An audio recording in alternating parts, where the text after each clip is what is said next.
like this is like the gospels to the nation, the gospel to the nations, instead of the books that are, you know, very much Jewish.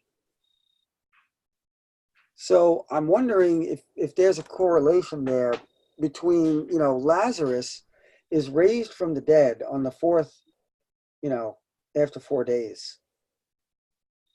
It was like 4,000 years too, like since the creation, where the new covenant comes in. But I don't really look at that as anything too significant. But Lazarus, to me, at least in the parable of Lazarus and the rich man, definitely represents Gentiles who are once far off. He's laid at the gate of the rich man. The rich man doesn't have a name, but we know from evidence, internal evidence, that he represents Judah. So it just seems like, if Lazarus did write the Gospel of John and it's different than the others, it seems to be more of a, to the nations type of account of the ministry of Jesus. And it Lazarus does, was from the priestly caste, yeah. then it would be obviously a no-brainer that he's talking about the Messiah as being as being God in flesh. Yeah.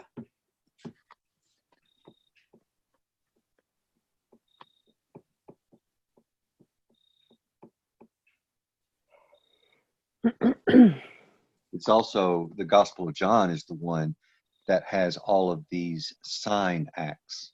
Mm-hmm.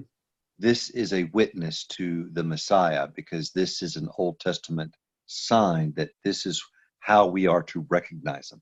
This was a Jewish theologian by far compared to the others. I Right. do happen to believe that Luke wrote Luke because there's medical terminology in there, and he was a doctor. So sometimes, a broken clock is right twice a day. That sometimes tradition does get things right, and so I do believe that Luke wrote that, Mm-hmm. and he does a very historical account. Anyway, the author to Theophilus does do a very historical account. But as far as the nuances of the covenant with God and the priest system and stuff, that's what John excels at, the Mm-hmm. gospel according to John.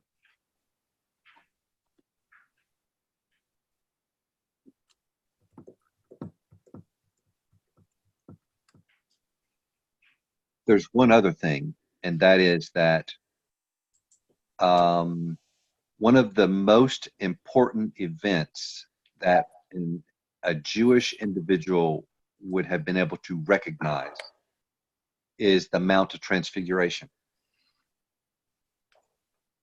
Say that again, Stacy. Okay, one of the most important things that a Jew at that time could witness would be so profound in their mind, and that is the vision of the Mount of Transfiguration. That was just the apostles, wasn't it? How many were there? It was James and John. They are specifically named James and John. Now, the disciple who had written the gospel according to the disciple whom Jesus loved, if it were John, why would he not write about such a profound account when it actually inspired Jesus to request that they build tabernacles for the two individuals in the vision? It doesn't make sense. Peter and John were definitely there at the Mount of Transfiguration, but Lazarus was not there. Lazarus was giving a eyewitness account to his version of the gospel. He was not there at the Mount of Transfiguration. That's why it's not mentioned in John. Also, there are things that are mentioned in John that are not mentioned in all the other gospels. So it's ludicrous pretty much to think that all these disciples were all together, but yet this one disciple says all these different things that none of the other gospels talk about. And then all the things that the other synoptic gospels talk about, this gospel does not. So you claim it's Lazarus that was raised from the dead. Why wouldn't he mention something like that? That's pretty significant. If you remember, the Pharisees were trying to kill Lazarus. So it wouldn't be too far of a stretch to say that he wanted to write this, but write it anonymously. I mean, it clearly says the disciples not only the Pharisees not only sought to kill Jesus, but they also wanted to kill Lazarus. Yeah. But didn't writers back then not only either claim a writing as their own, or the only other thing that I ever saw them do was put someone else's name on it to give it more authority. I never heard or saw anyone writing someone or a piece that they meant to be anonymous. Well, That's the Book of true, Hebrews is anonymous. The but Book of Lazarus was a person, right, that was resurrected physically back to the earth. So that might change things a little bit. I mean, how many other people were raised back to the earth that were in a threatening situation like that? There are several works that are anonymous, and the Book of Hebrews is one of them. And if you do a detailed search of who are the possible candidates who could have written something like that, it would surprise you. It's not only Paul, it's also Barnabas. It's also Priscilla, a female. Oh, well, I'll tell you what, she'd be never getting credit for that. Let's face it. But most of the pseudopographa are titles of books that someone else put someone else's name on it to elevate its authority. When they were looking at the canon, a lot of those fell by the wayside. And they're like, we're not going to accept them. Well, but if you read the early church fathers, and I mean early, Appius, Origen, guys like that, then they would say that even the books in the New Testament that we have today were disputed as far as authorship. Even at that time, that was like 100 years after. I mean, you got some of those guys saying, well, That goes right with that guy just didn't write that book. And we Mhm. know it, but it's still a valid, authoritative book. And I can't give you an example. I haven't done I just remember reading all that stuff. So Yeah, if you could give me an example at some time, whenever at your leisure, I'd appreciate it, because I like to hear sure. which books are that. Most of the New Testament books that we have inside of our canon, it actually has the name of the individual. Paul was very good at describing his name, who he was addressing, and the purpose of the address. Well, the book of Hebrews doesn't say that. So because Hebrews has a lot of advanced theological ideas, scholars, for no reason other than that, say, well, it must have been Paul. Yeah, you're right. It does have a anti Mosaic law theme. So that there's another connection. If Well, Barnabas highly does this anti-law theme as well. Mhm. The Epistle of Barnabas. The only reason why they don't accept the Epistle of Barnabas in our current canon is because they say, well, it couldn't have been written by Barnabas, or because I think they say it was they dated it and said that it was way over, or something like that. But that's the same thing they did with Revelation. If you look at the internal evidence of the revelation of Jesus Christ given to John, the internal evidence itself supports an early date before 70 AD. oh, absolutely. But if you go by one thing where Irenaeus is talking to someone and they're speculating about who the Antichrist was, and then because of that one little verse, which you don't necessarily have to tie into, they say, oh, well, it must have been a later date, like 95 or 96. And that is the only thing they go on. And yet you hear people like describe that it is a later date. This is a no-brainer. It's given a fact. And then when you actually look at the facts, there's a lot to be desired there. When was he on that island? Well, that's the thing. Was he imprisoned on the island, or was he just there witnessing to people? Well, the rumor is that he was in prison, but No, I found text from another church father that said that he visited the island for other reasons at different times. Yeah. Yeah. So that's confirmed.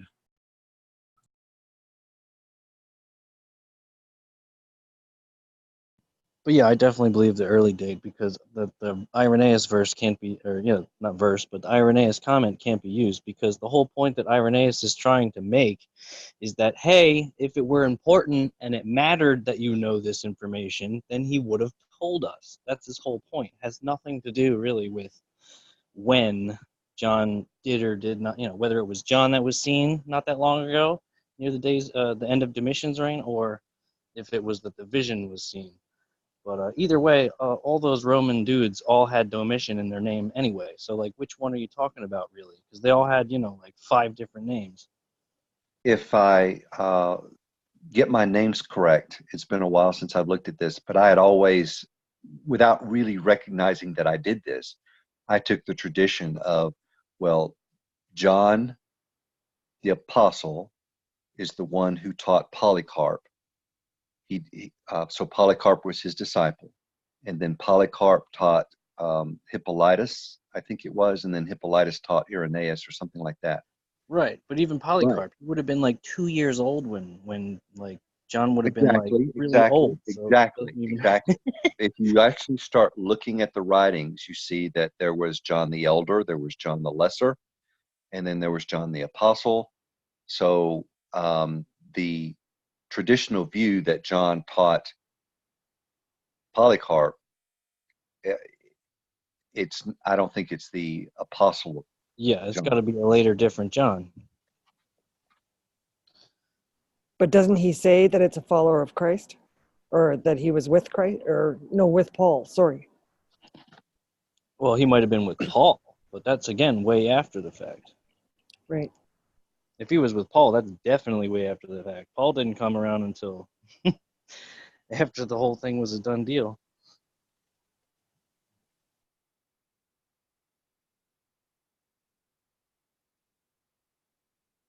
How long was it before Paul started preaching?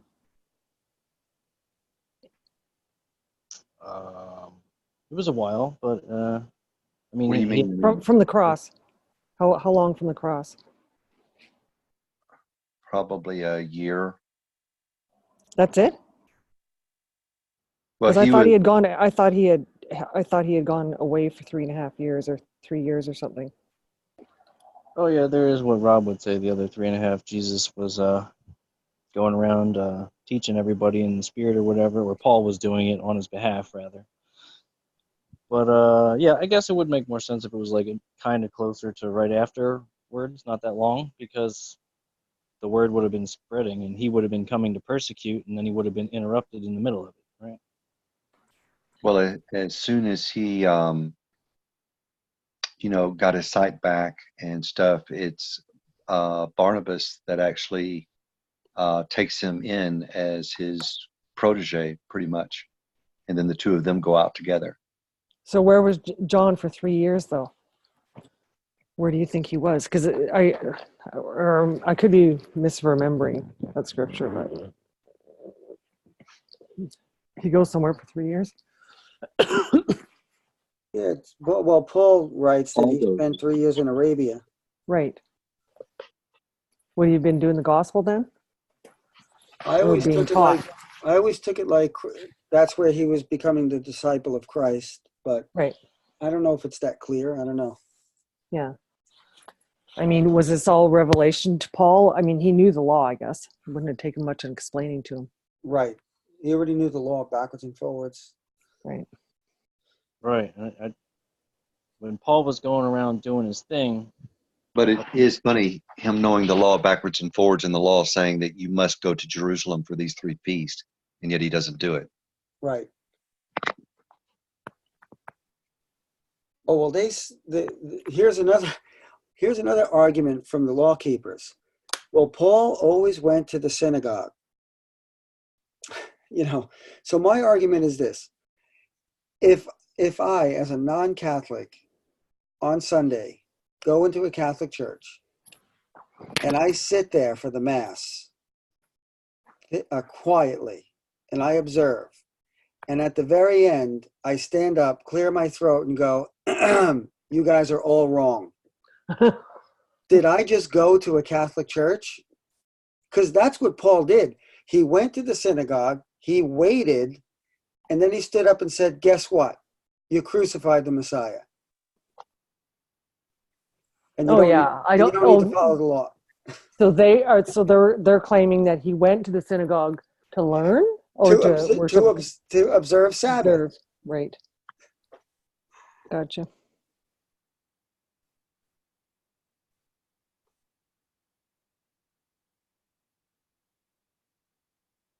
Or that verse in First I never took Corinthians. it that way. I always took it the other way. I always took it Which that way? he was going to set him straight. Right. I mean, if you're going to preach to the Jews, then you go where they are. Yeah.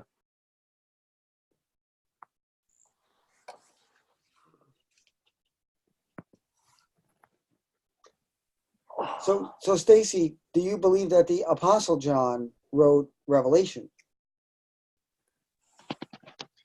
I tend to believe that the Apostle John wrote Revelation. Mm-hmm. It doesn't mention anything to the contrary to that. So, yes, I do believe that it Right. was John the Apostle. And the language there, the end, Yeah. yeah. The end doesn't should it sound like something that one of the sons of thunder would have come up with? Right.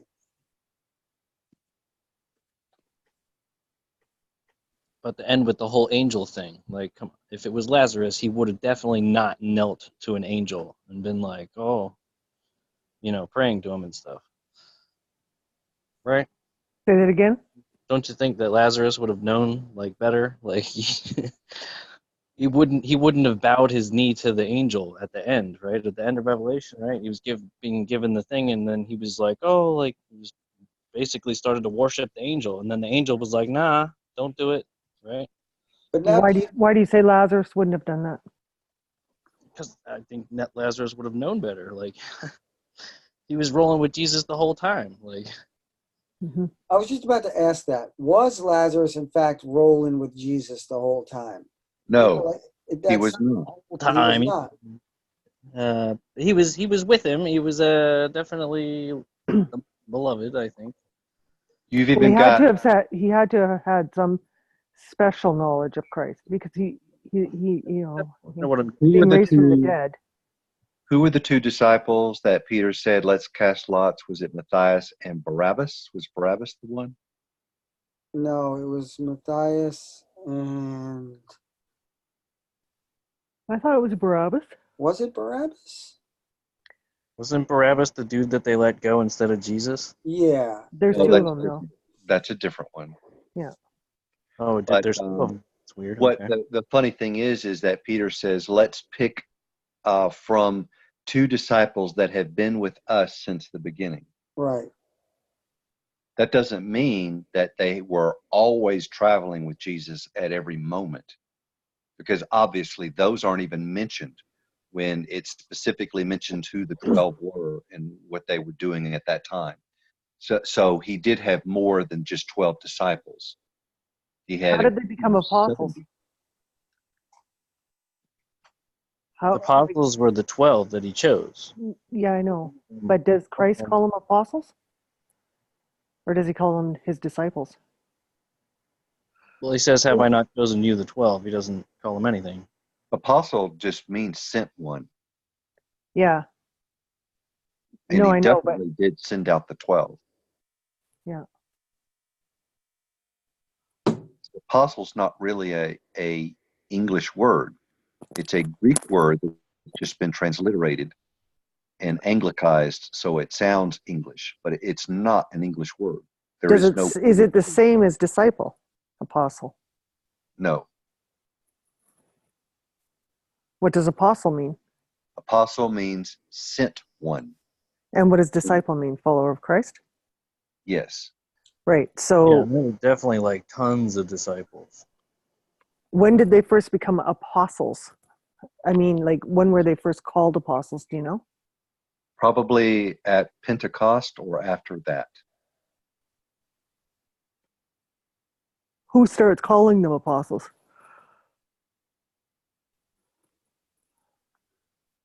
They probably start calling themselves that.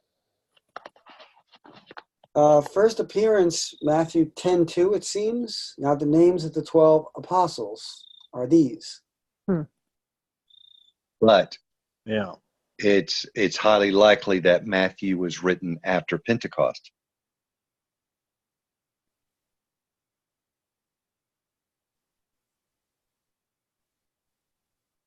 Because all of the Gospels are later. You know, the first writings, the earliest New Testament writings that we have are from the epistles, actually, which was all after the fact. So when the Gospel refers to the disciples as apostles, you know, this is already after Pentecost.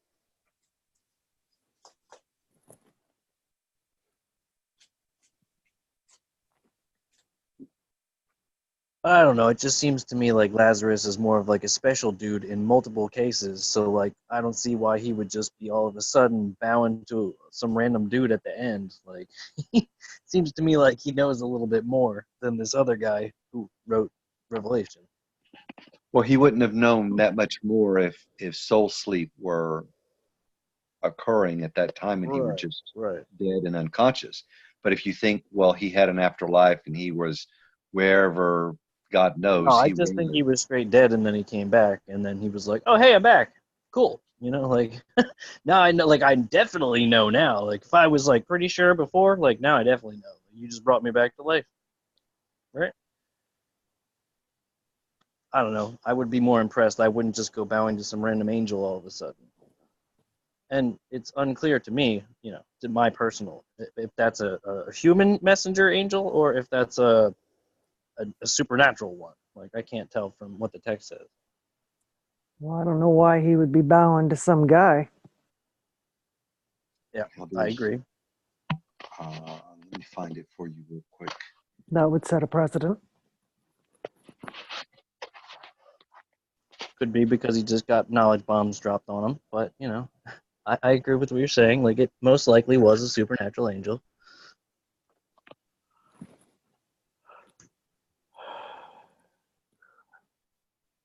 Okay. All right. So you've got in John chapter 20,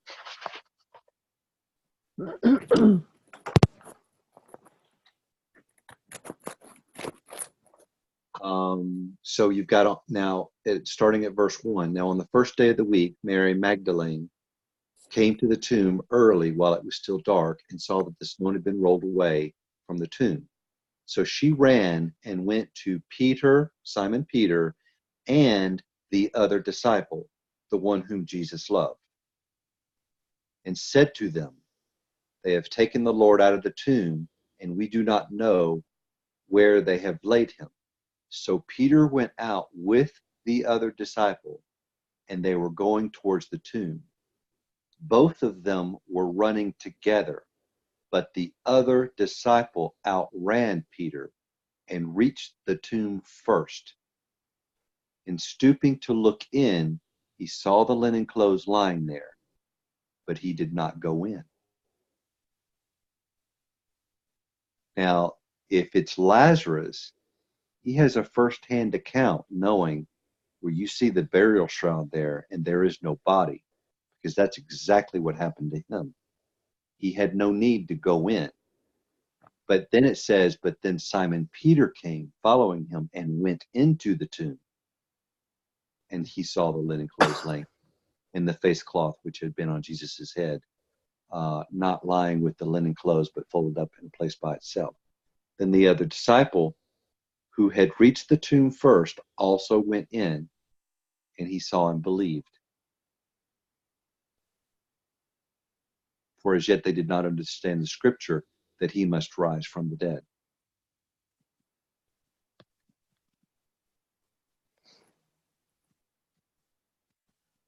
And so, You could say that was John, the son of Zebedee, but you have to make an assumption. Either way, you have to make an assumption, because Mhm. it only says the disciple whom Jesus loved. But if you look at all of the occurrences of that and what this individual known, who this individual was known by, what this individual saw, and what this individual did not see, the internal evidence just stacks up. I mean, Well, there's two. how many were at the Lord at the Last Supper? Because he was there. or wasn't there like way more than just I don't know. the 13? Like there was a whole bunch more people there. They were just like at the main table. I don't know.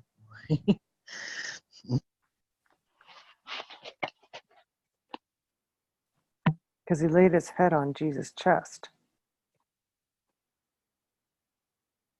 Mm-hmm.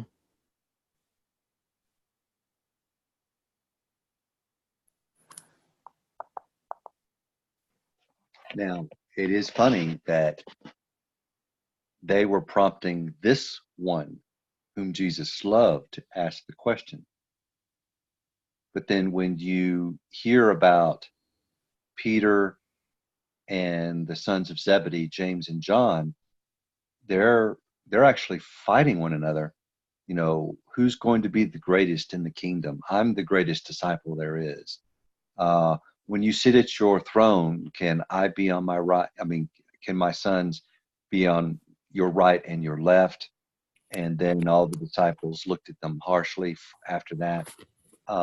There's a lot of infighting because there's a lot of power struggle. They're all wanting to vie for Jesus' affection, but this one disciple, they don't do that. So it's inconsistent to believe that Peter is looking to this disciple whom Jesus loved, if it were John, the son of Zebedee, and asking him when they were at odds with one another in the past. Does that make sense? It's interesting when you look at Da Vinci's painting. They've got the seating chart. Well, not all of it, but they've got Jesus, and then on his left was Judas, and on his right was John. I don't know why, but And wasn't Mary one of the 12 that are on that table? well, that's always a question they always say: is that a picture of a woman or a picture of a man? The painting, right? Because it looks like it looks feminine. Maybe it was a woman that was his favorite. All I have to say about the Da Vinci painting is, when was Da Vinci alive? I just think it's interesting. Me too. I mean, it's just he's deducing, whatever, same as we are. Mm-hmm. We don't really know. Didn't have the internet or anything, so kudos to him. He had to go to libraries and stuff, actually track this stuff down. Well, it's the host. It says here, although the host would normally select who sat next to him, see Luke 14:7-11. No record exists of Christ asking Judas to sit next to him. Judas likely felt he deserved to be the honored guest at the supper and quickly claimed the choice position as his right. The left and the right thing question, that wasn't even about the seating, though, right there. It's interesting, though, that, it kind of resembles the cross there again, eh? True. The thief. True. That's probably why he said something to the effect of, "You don't know what you're asking for." Like, you want to be on that side? Like, you don't even know what you're asking me.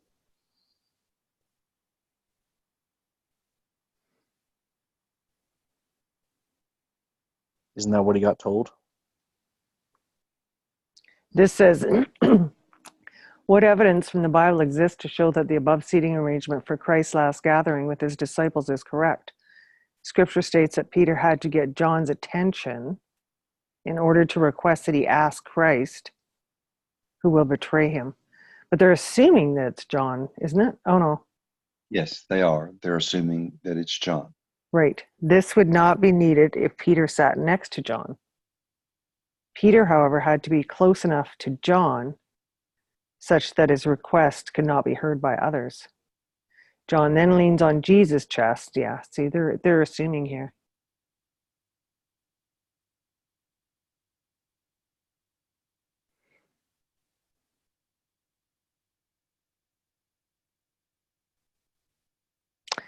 And this is what I always was curious about too.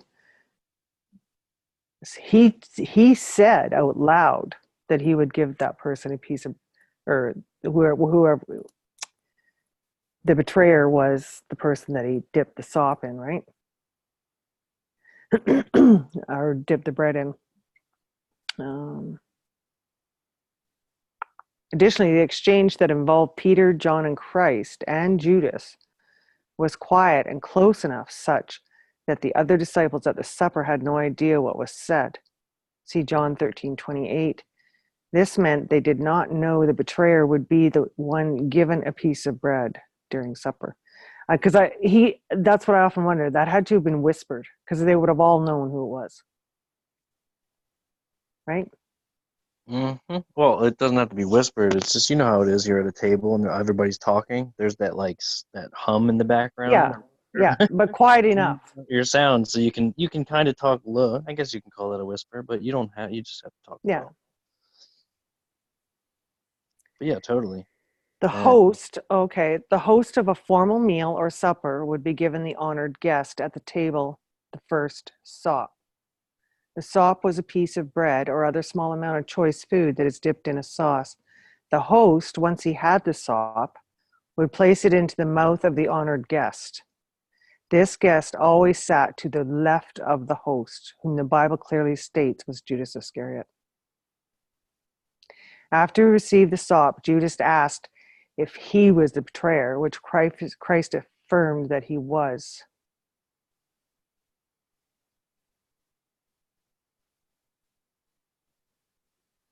Was it Christ that asked that? Or, was it Judas that asked that? Yes. It was, hey? Is it me, Lord? Right. You can't get any more clear than that. Yeah.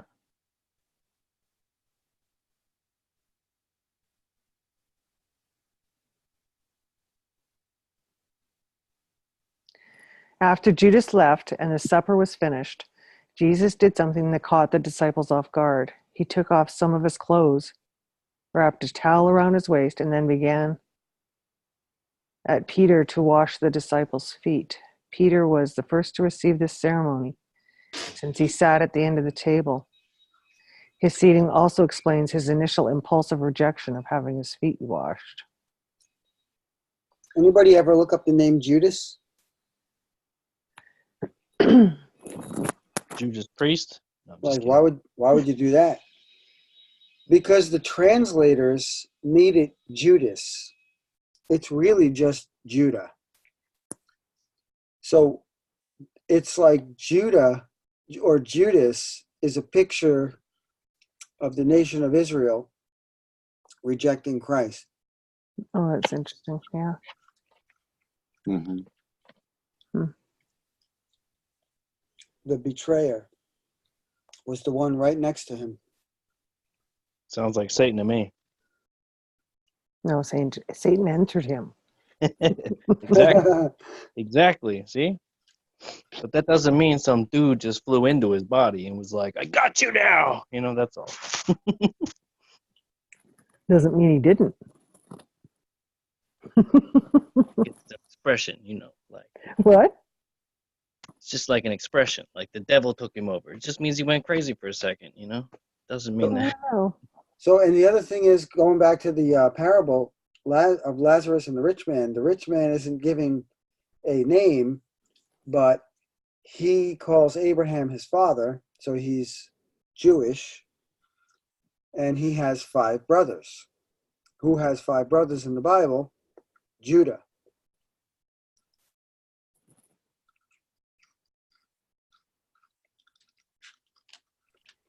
Yeah. Tell me this wasn't Holy Spirit inspired, eh? I mean, some of this stuff you just could never, Right. you could never write something like this, Mm-hmm. let alone how many different writers? Yep. How long of a span? Yeah. How many genres?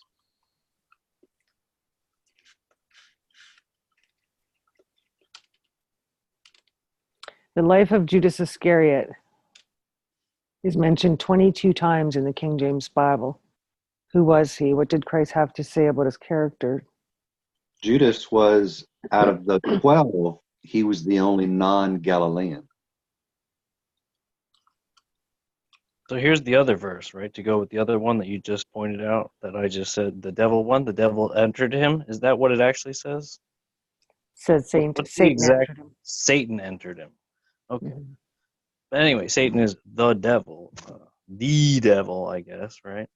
But it does say elsewhere, like, have I not chosen you, the 12? And then right after that, it says, but yet one of you is a devil, Mhm. are a devil.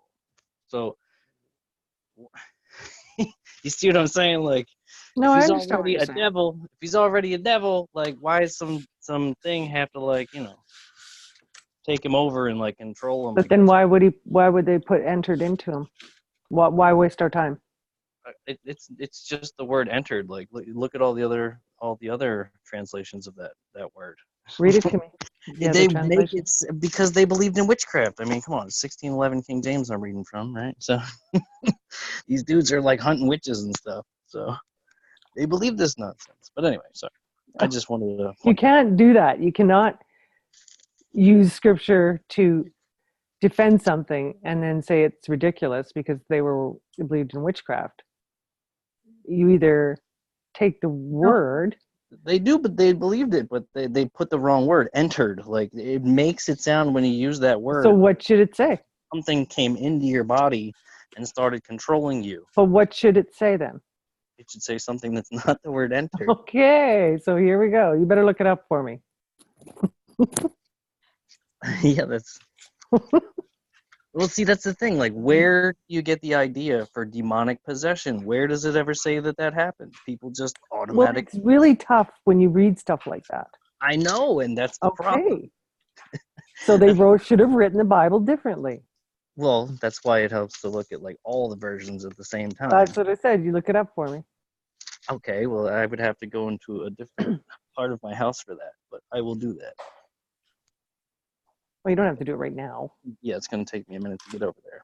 Oh yeah, don't worry about it right now. Don't worry about it.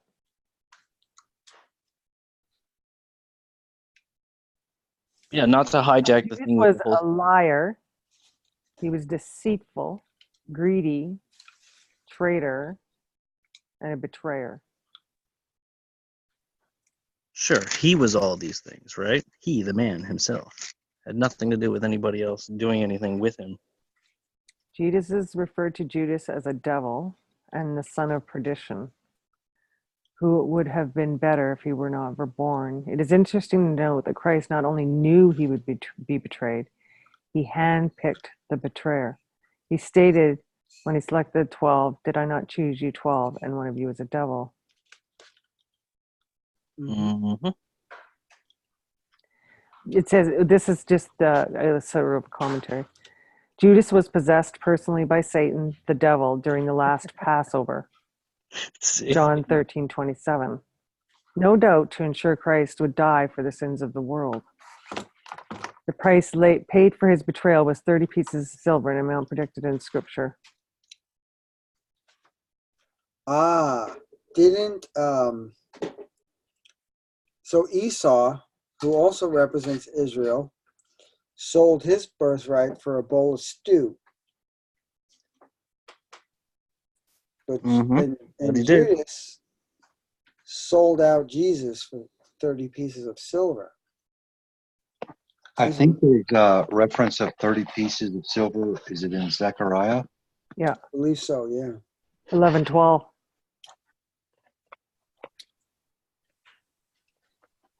This is pretty presumptuous here, though. This guy says, we know that Judas felt remorse for his actions and knew he sinned. His sorrow, however, did not lead to true repentance and a change of heart. Does it actually say that he didn't come to repentance? No, it does not say that at all. No. Get And off the throne. yeah. But why did Christ say it would be better if he had never been born? Is it was because he took his own life? Or I mean, because we don't know what's going to happen to Judas, really. It does call him the son of perdition, though. I'm not entirely sure exactly what happened to Judas to begin with in the first century, because he was also disemboweled. Mm-hmm. It was almost like he was murdered.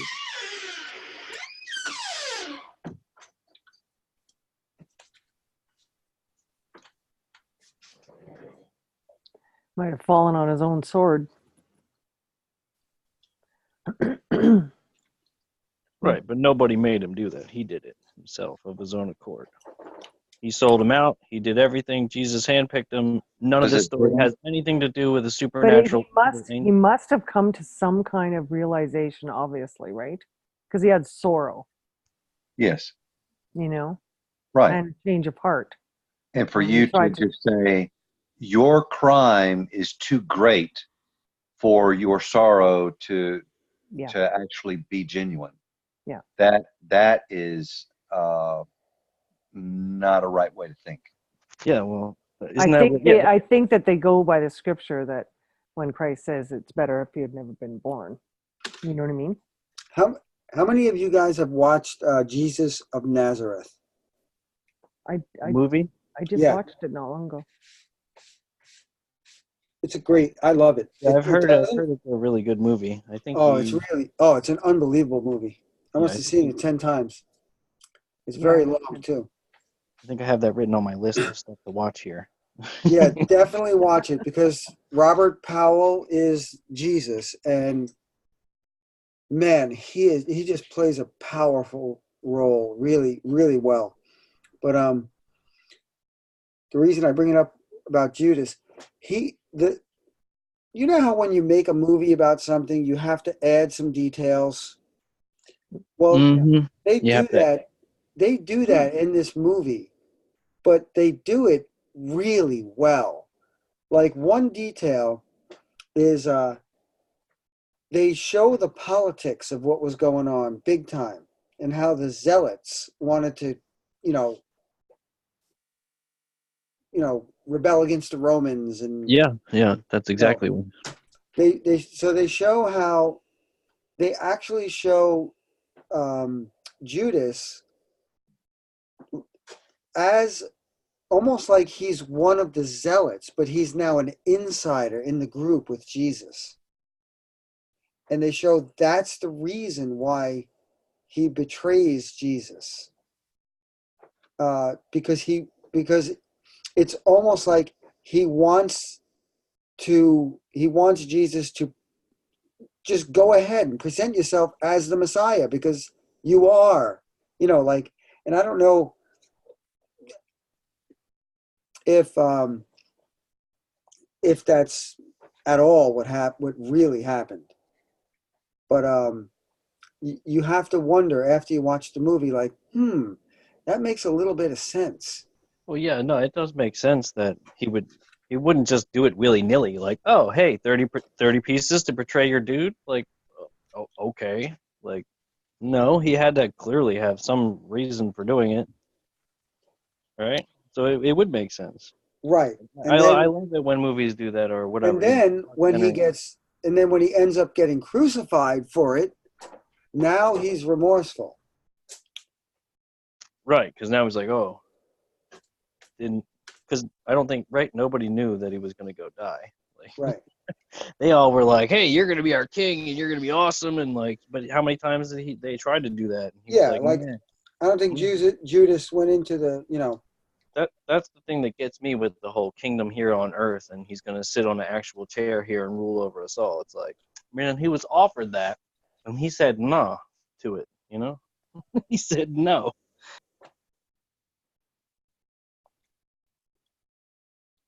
But sorry, not to change the topic. True though. But definitely watch that movie. It is really, really good from start to finish.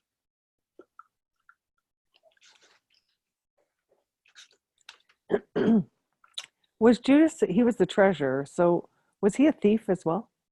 It says he was a thief. Did he steal from the treasury? Yeah. It says that? Mm-hmm. I think it does. Am I wrong?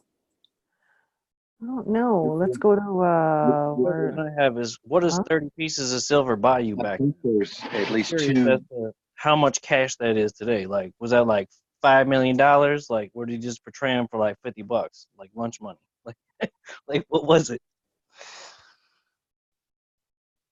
Because it says here, Andrew appointed Judas treasurer of the 12, a position which he eminently fitted to hold.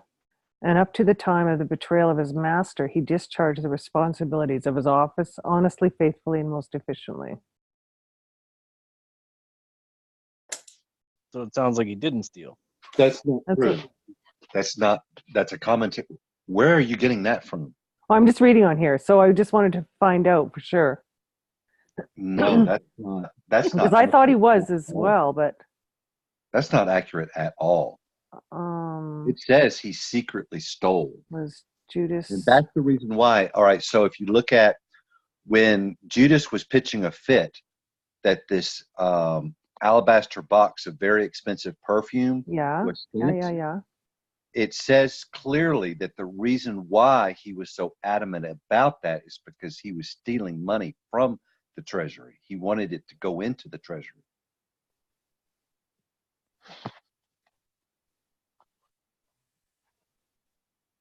Yeah, it says here, you're right. Why So wasn't this perfume sold for 300 denarii and the money given to the poor? Judas did not say this because he cared about the poor, but because he was a thief. As keeper of the money bag, he used to take from what was put into it. So how does that reconcile with your commentary that you No, were it just doesn't. No, it doesn't.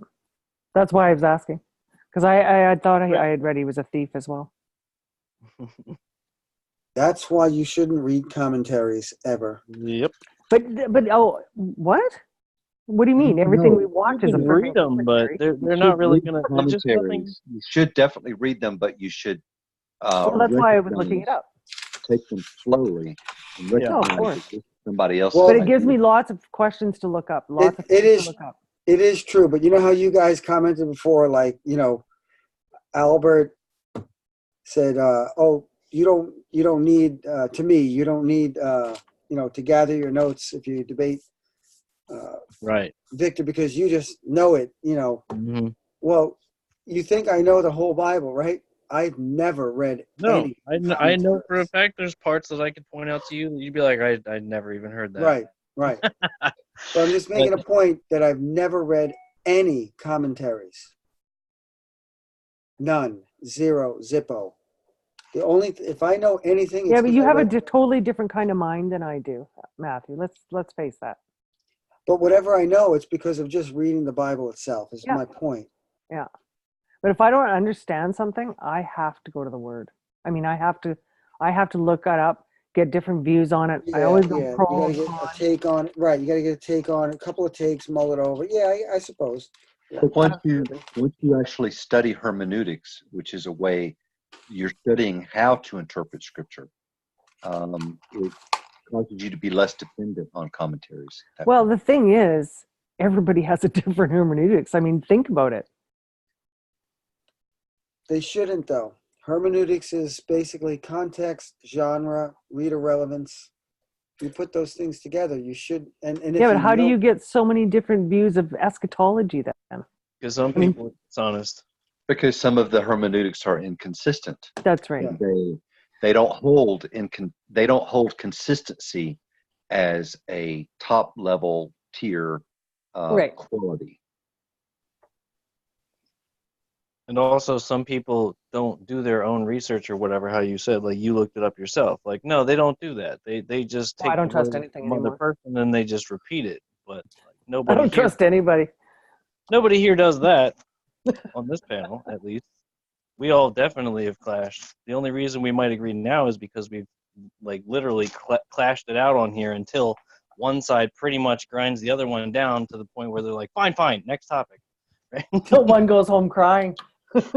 Yeah, You pretty know, much. the two topics that I have actually heard, theological topics, that as soon as I heard about it, I laughed it off and thought and ridiculed and said, this is the most ridiculous thing that I've ever heard of.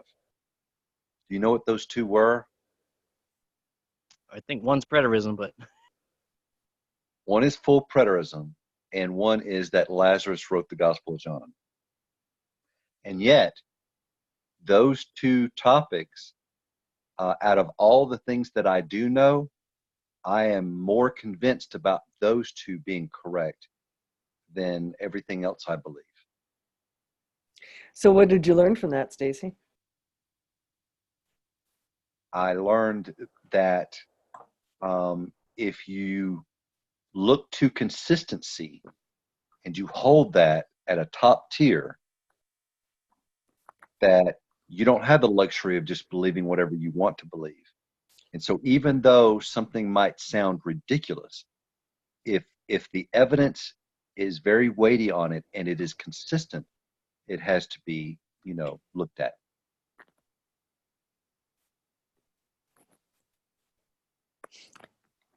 And also, I think keep an open mind at ridiculous things, no matter what they're saying, and just no matter who's saying it, me. exactly. Well, the road of Exactly. wisdom is paved by bricks of ignorance. Mm-hmm.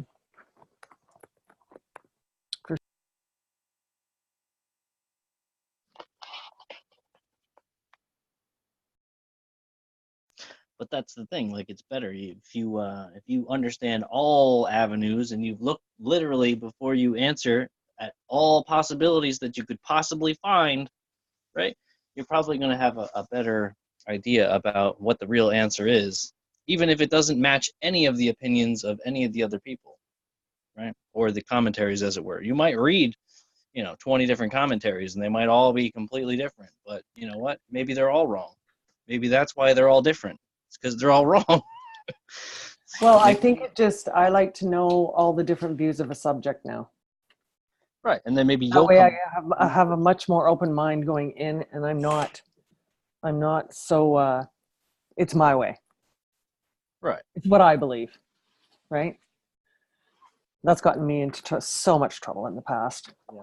Well, me too. Basically, I don't know what it is. I don't even know what it is. What would you call that? When we just think we're right, doesn't matter. It's what is it? Is it cognitive dissonance or whatever? That's what they call it. What, Stacy? Cognitive dissonance. There's other words too, like deceived. Something Dunning-Kruger effect. Like the Dunning-Kruger is when I think that's when you like somebody's got you captured and you're like, you're their overlord and they start liking you, even though you're the bad. No, that's something else. That's Stockholm syndrome. Oh, that's what that is. What is the Dunning-Kruger then? The Dunning-Kruger is that you get yourself so stoked up on your own ego and your own ability to see truth that you can't see anything else. Okay. Yeah. Dan accuses me of that. We believe our own Christianese. That's what Dan tells me every time I bring up something new. He's like, you can't keep trying to put everything into your worldview. It's like, I'm not. I just found something new today, and I was like, that's interesting. What if? And he's like, no, you got to stop doing that.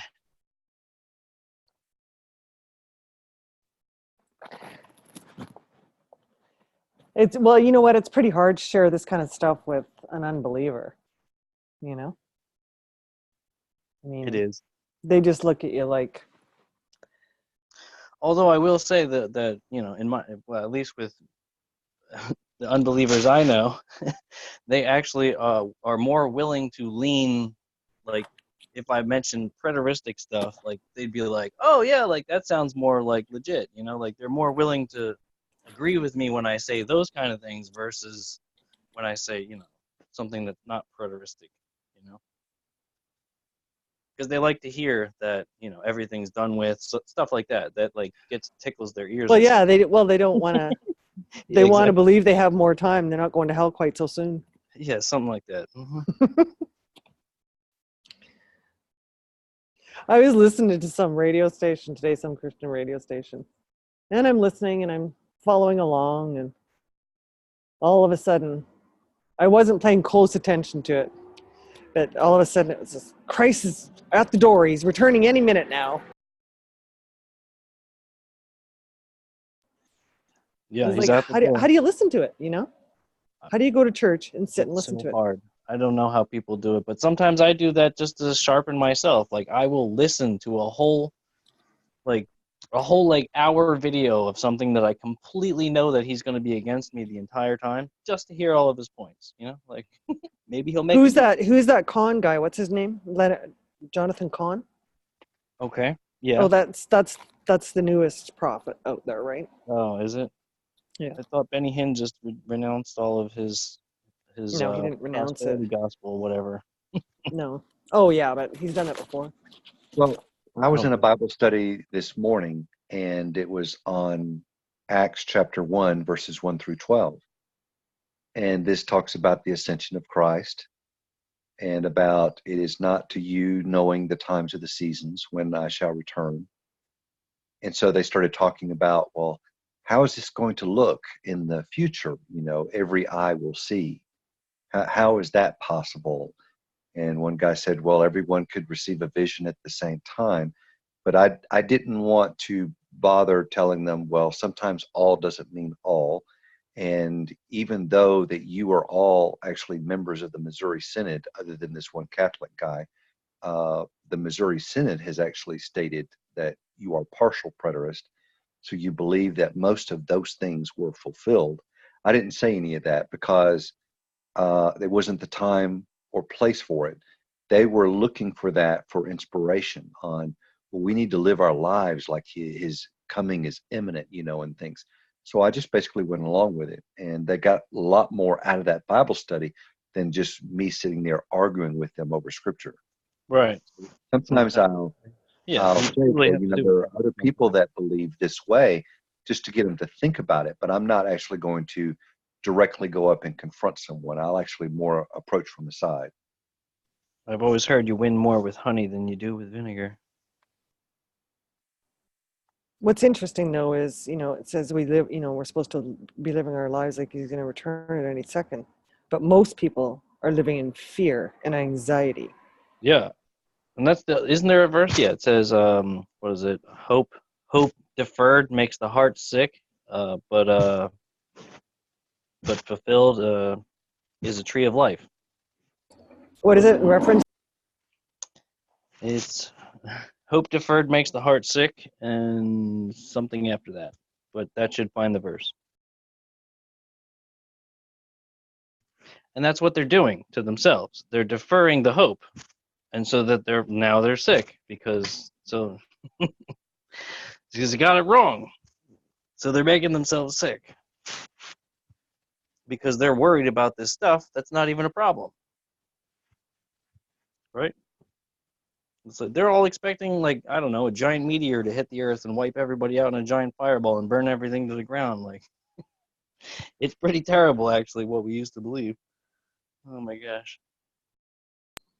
And the thing is we hope that it comes soon. Yeah, we were all like, I hope everything gets annihilated. So warped, eh? Holy frick. It was almost like exciting to think about. I know, right? It's almost like our vengeance for some reason. It's just You know? craziness. Yeah. Yeah, I'm not exactly sure what that verse is or what the context is, but it does say somewhere that hope deferred makes the heart sick. And Yeah. hope fulfilled is the I'll tree of look it life. up.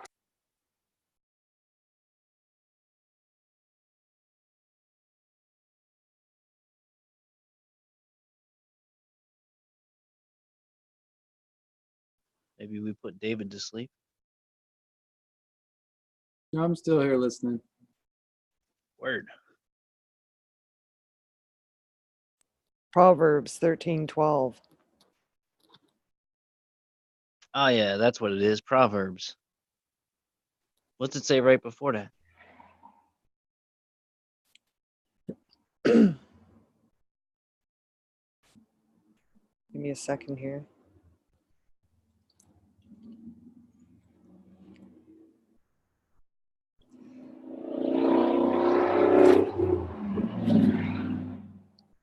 Because I mean, I'm totally cherry picking that, but nonetheless, it should stand.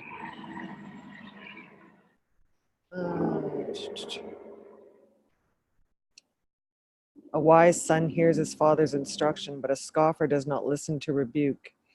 From the fruit of his mouth a man eats what is good, but the desire of the treacherous is for violence.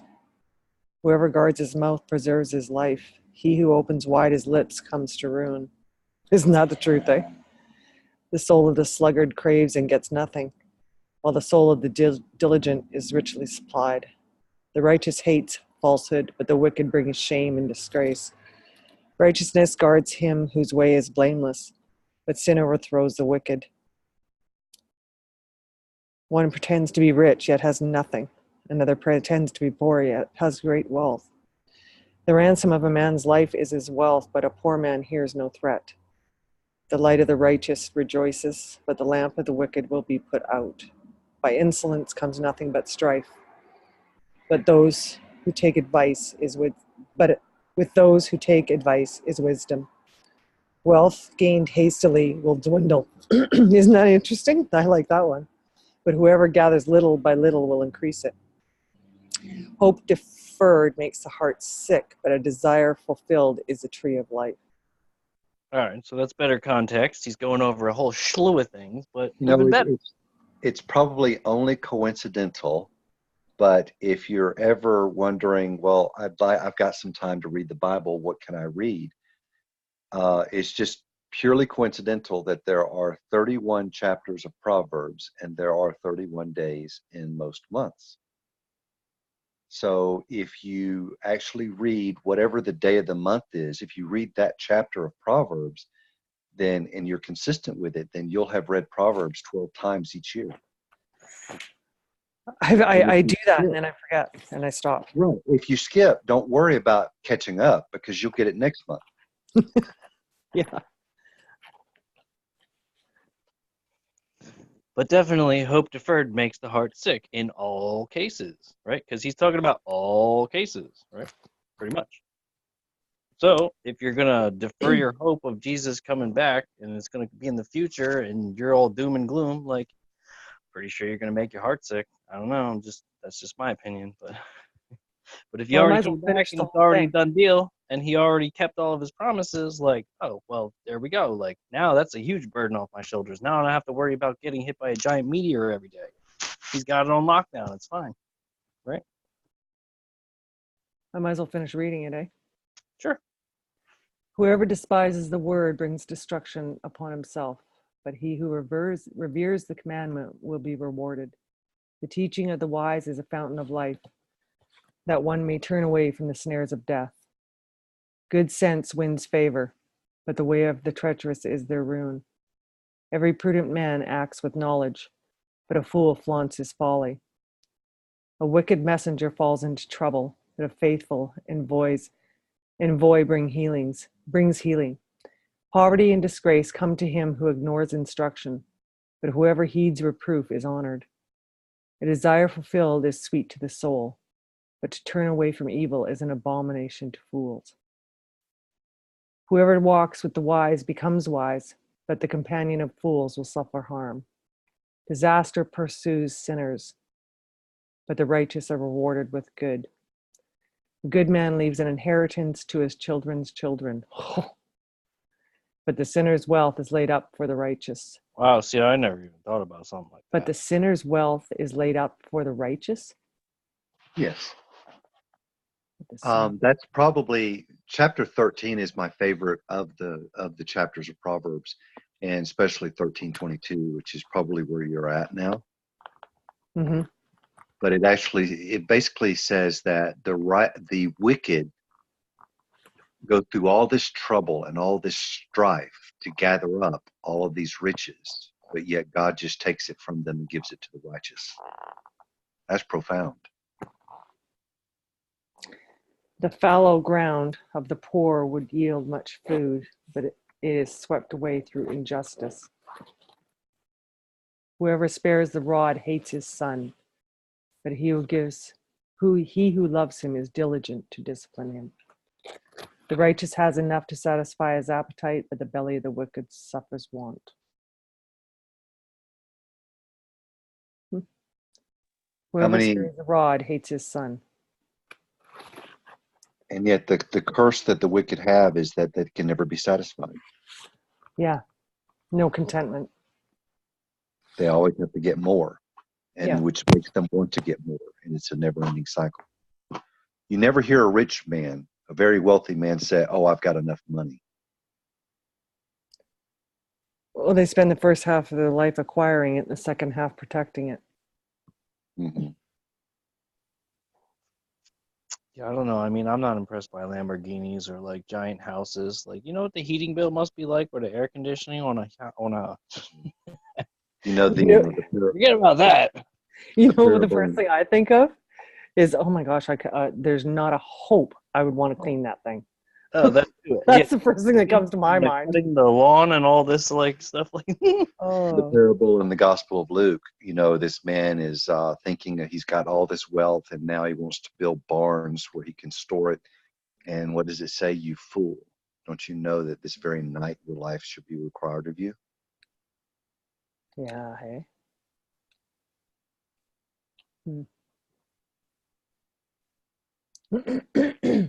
So Go ahead. it's, I was going to say, you know, so some people look at Christ's imminent return to get them motivated to do something.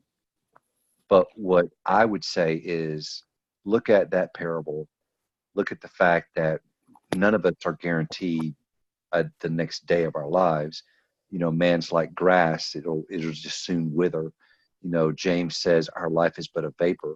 So let that be your motivation, that our life is so short, that there's so much work to be done and so little time to do it.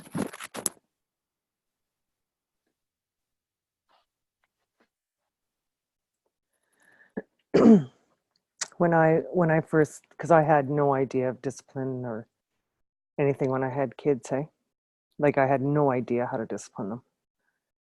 And I remember watching this one lady, and you know what, for the life of me, I can't remember who it is, but I watched her and I watched her teenage children and the respect they had for her and the love that they had for her and the devotion. And I went to her and I said, I have no idea how to raise kids. And but I really love your children. And she just was so blessed by that. And she just took me under her wing and she really, really helped me.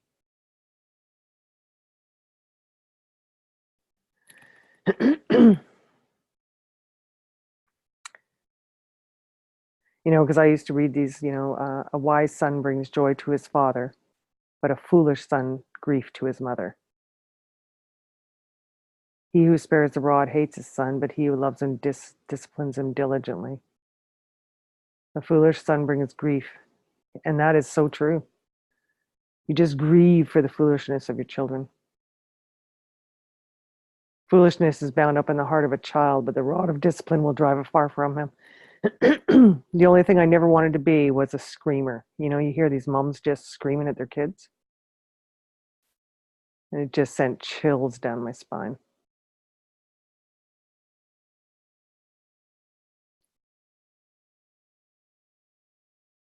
I disciplined my kids till they were about 4.5, 5, with a rod of correction.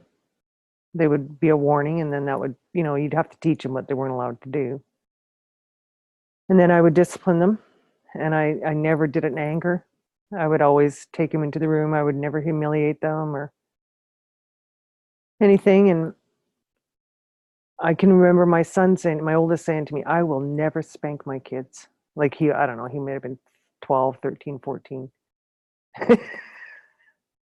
And then he came to me, I don't know, about 4 or 5 years ago, and he said, I don't know how people raise their kids without discipline. I looked at him. He goes, yeah, whatever.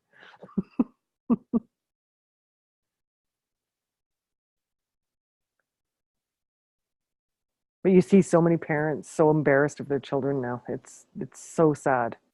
Scared of their kids.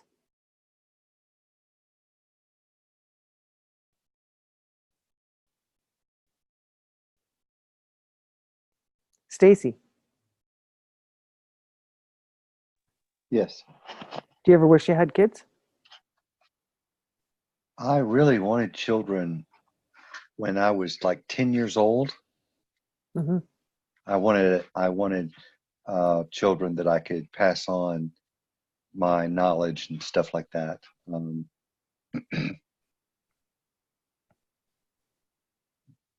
Now that I don't have kids, or at least I don't know if I have kids or not, but I doubt that I have kids. You know, when you get really old, like I'm taking care of my mother now.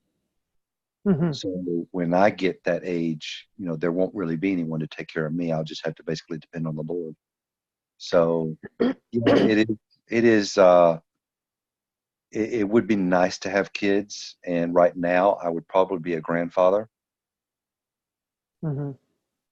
So when you have children, it sort of puts your life in a series of chapters and time frames, whereas I don't really have that. So I don't look at myself as being the age of someone that would be a grandfather. In fact, I still think of myself as a young teenager. Interesting.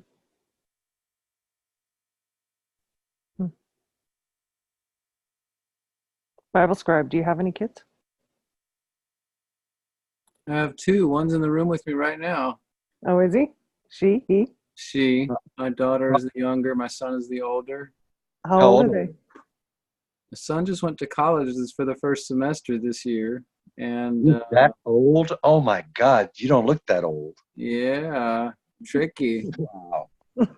My daughter's in 10th grade. Oh, wow. You Oh must my be the same gosh. thing you're doing. Just ignore your age number and you're fine. You'll just look like you're young forever. It's honestly really annoying. It's really annoying. Why? Well, people automatically think you're like 20 something. Yeah, I mean that affects. You'd be amazed how much it affects, like I had the same career. problem. Oh I my, had I the mean, same you problem. really, I you mean, really look I young. was I at a had no bar one idea time. All this stuff. So anyway, that you had adult children. I mean, that just, I yeah. had no idea. Wow. Yeah, I would never have guessed that either. Thanks.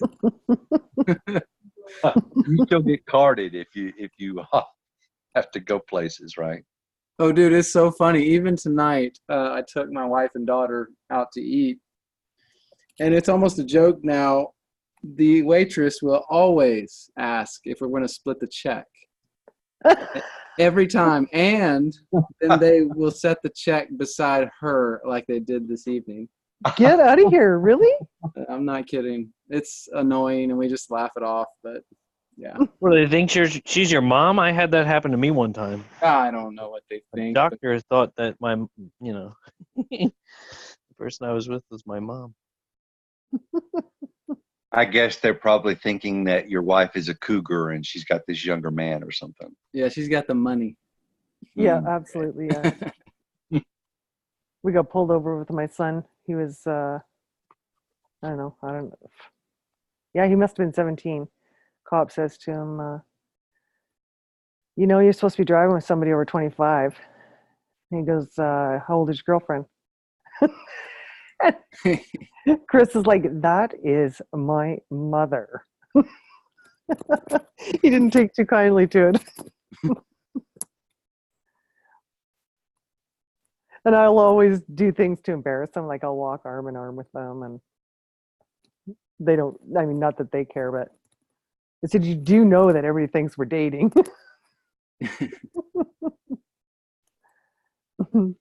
It's funny. And you just don't know anymore. You got to be really careful. So, David, how old are you, if I may ask? 42. 42. Oh, so okay, you're older than Albert is. So, I'm still a baby. I'm I don't old. know better yet, But no, actually, Zach is younger than me, so he's the baby. well, I'm 51, and Matthew and Lori are older than I am. But in most of the Bible studies that I go to, I am by far the baby. There have been people that have been married longer than I've been alive. And today, this one guy, he celebrated his 82nd birthday, but he's not the oldest. There's another 87-year-old and an 89-year-old that are there. Hmm. Yeah, I'm only 36. My bad. I Are like you to 36, surround Albert? myself with wisdom. Baby. Yeah, Yeah, only he's a baby. only 36. Sorry. Now, Zach is the true baby, right? Zach and Armand, they're the true babies. He's the baby having babies. Mm-hmm. Yep.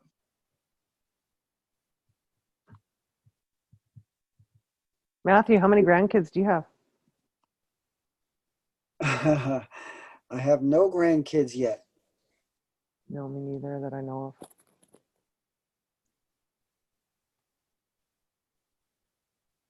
I have one little nephew. My sister had a baby late in life, and she's 12 years younger than me. So he's 2 years old now. His birthday is on Halloween. And he's like me and Rochelle's grandchild. We go every Saturday. They live about 40 minutes away. And we go there to spend time with them every Saturday. We spend at least 4 or 5 hours with him because he doesn't have any well, he has one grandma in Guatemala, so he's only met her twice. And my mom passed a few years ago. My dad passed a really long time ago. And what else? His grandfather is also in Guatemala. He's never met him. So he really doesn't have any grandparents, but because I'm so much older, it's really like I'm his grandpa. It's Yeah. but I'm just Uncle Matt. But yeah, we enjoy him like he's a grandchild. Yeah.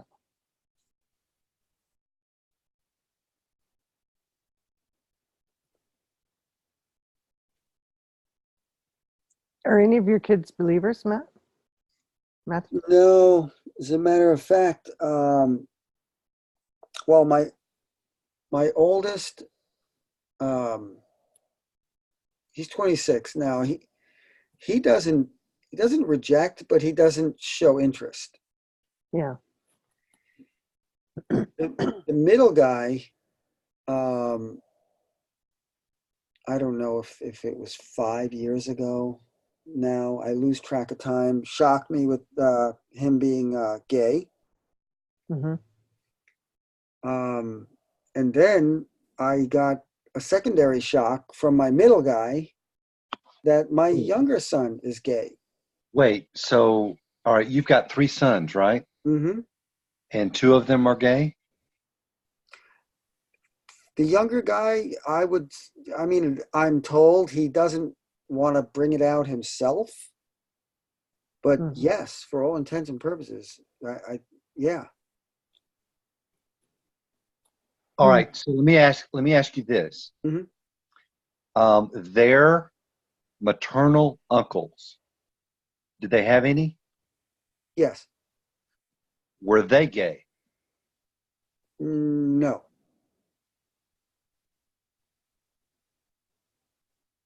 There was a study done that shows that if you're gay and you have if your maternal uncle is gay, that you have a 50% chance of being gay. No, I attribute a lot of, not a lot, but I'm saying it the wrong way. I give a lot of weight to the fact that their mom is extremely overbearing. Control freak. Yeah, that Yeah. that could be true. Because when I left her, she kind of poisoned them against me. Hmm. Not in a direct way, but in a more indirect way. Okay, so let me ask you this: do you still have you written them off, or do you still consider them your children? Oh my God, I love them like the world is going to end. So, like what Alan was saying the other night, being children, you don't lose that status. You Never. do lose the status of a spouse, Yeah, it and is I just true. think that's very interesting. Is Right? true unconditional love. And I was very anti homosexual, Hmm. and but when my middle son told me, um, I don't know. I think I handled it really, really well. Even though I was shocked inside, I didn't show it. And I told him that I don't really like the idea. I told him this is not what I planned or what I had envisioned for you. I think you're going to have a tough life. A lot of gay people end up very lonely. They can't. Nothing is really monogamous. I feel the exact same way you do. And before, I was very anti-gay, and then through divine providence, I go into a very liberal congregation. And there's some people there that do have problems with it, but there were some that were openly gay there. Although those two have left, but they don't really hold a grudge or angst against that. And so, I mean, that's new to me as well. Hmm. No, it's a real. I mean, believe me, I am not happy about it. It took me a long time to get used to the idea with my middle guy, and then when I heard my younger guy, it's the same because I was talking to the middle one. I'm like, what's up with Steven? I mean, I wanted a girlfriend when I was 11. He's 21 now, and he gave me a look, and I was like, oh, he didn't even have to say it. I'm like, no. He's like, yeah, Dad. But yeah, I do love them no less. It's heartbreaking, though. That's great. I walked through it with my Yeah. my brother coming out, and his son, who is my nephew, which I love to death. But his mom is extremely controlling, extremely. And she poisoned my nephew against my brother. And it wasn't even indirectly. So they say that's a really strong component. I don't know if that's true. It seems psychologically sound that if you are a male child and your mother is so domineering and dominating that you look at all females to be that way, it causes an aversion. Well, it's interesting. Even my oldest, um, he was 13 when I left her, and he didn't. She made him to be. She wanted. She didn't want me to leave, so she would do anything to get me to stay. So she basically used the emotions of the kids because she knew it was crushing me. So I tried to, uh, you know, try to I went on a couple of dates with her. All right, I have to just, maybe I'll just suffer for the rest of my life for my kids' sake. And ultimately, I just couldn't do that. But There's also studies that if the father is absent or lacking through either work or divorce or abandonment or right, whatever, that can also create changes in the person's sexuality.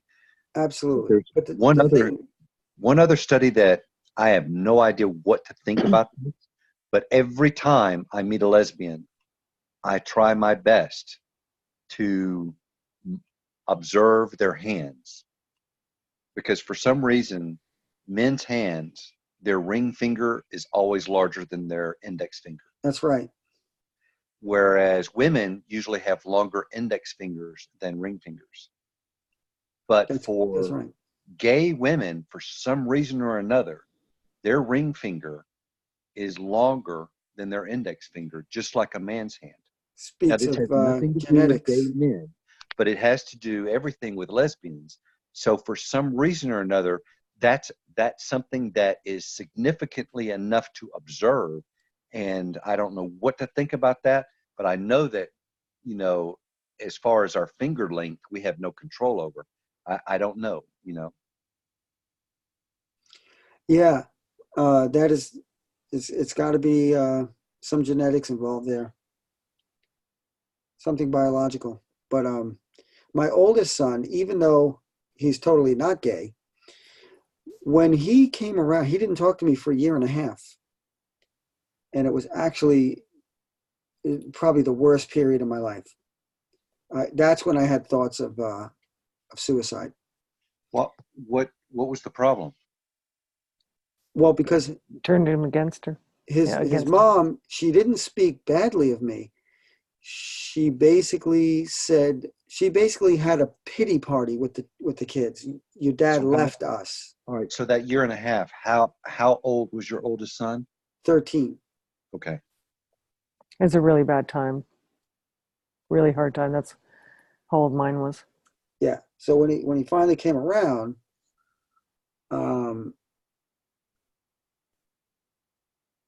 he had a girlfriend a few years later, and then he broke up with her, and then by then we had a really good relationship. Right now we have a super relationship. He's just like me. He's a spitting image of me. And the other two are not. They're more like their mom. The youngest guy is really like his mom. If you can ever like post a picture of you and your oldest, I'd like to see you two together to see it.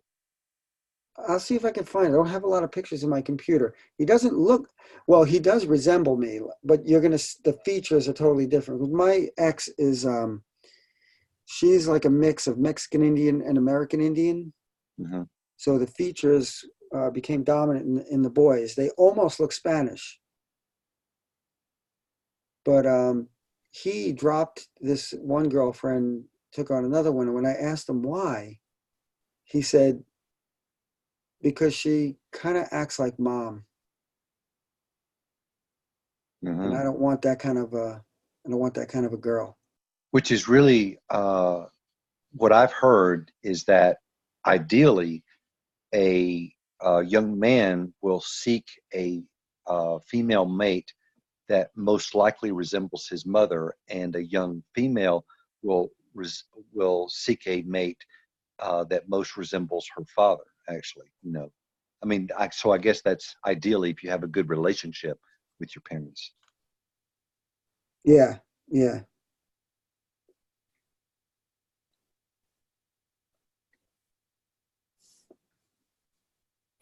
It's not good if your mother's crazy. Or your dad's crazy, man. I have often wondered if one day I'm going to get a knock on my door and some 28-year-old woman or man are going to say, I think you're my father. And there was just that one time, though. So anyway. Just happened in our family. It is. Really? Yeah. What happened? Well, I told you guys, didn't I, about my grandfather? Oh, yeah. Okay. Yeah. Way back. Yeah. And my mom just found out, well, she's passed away now, but we just found out that she had another sister as well. And that was through that, I don't know, 1, 2, 3 DNA thing or whatever. Came back and it had the name of the girl and it said sibling. And so they contacted her and found out that my grandfather and her mother were in the same little town at the same time. And she looks like our family. I wonder how many skeletons will come out of the closet with that. Well, the things that you think that could be a secret that no one could know, and then 100 years later or so, it's all out in the open. That's Hmm. crazy. But it's weird that how we didn't know any of our family's heritage on either side. Grandmother or grandfather.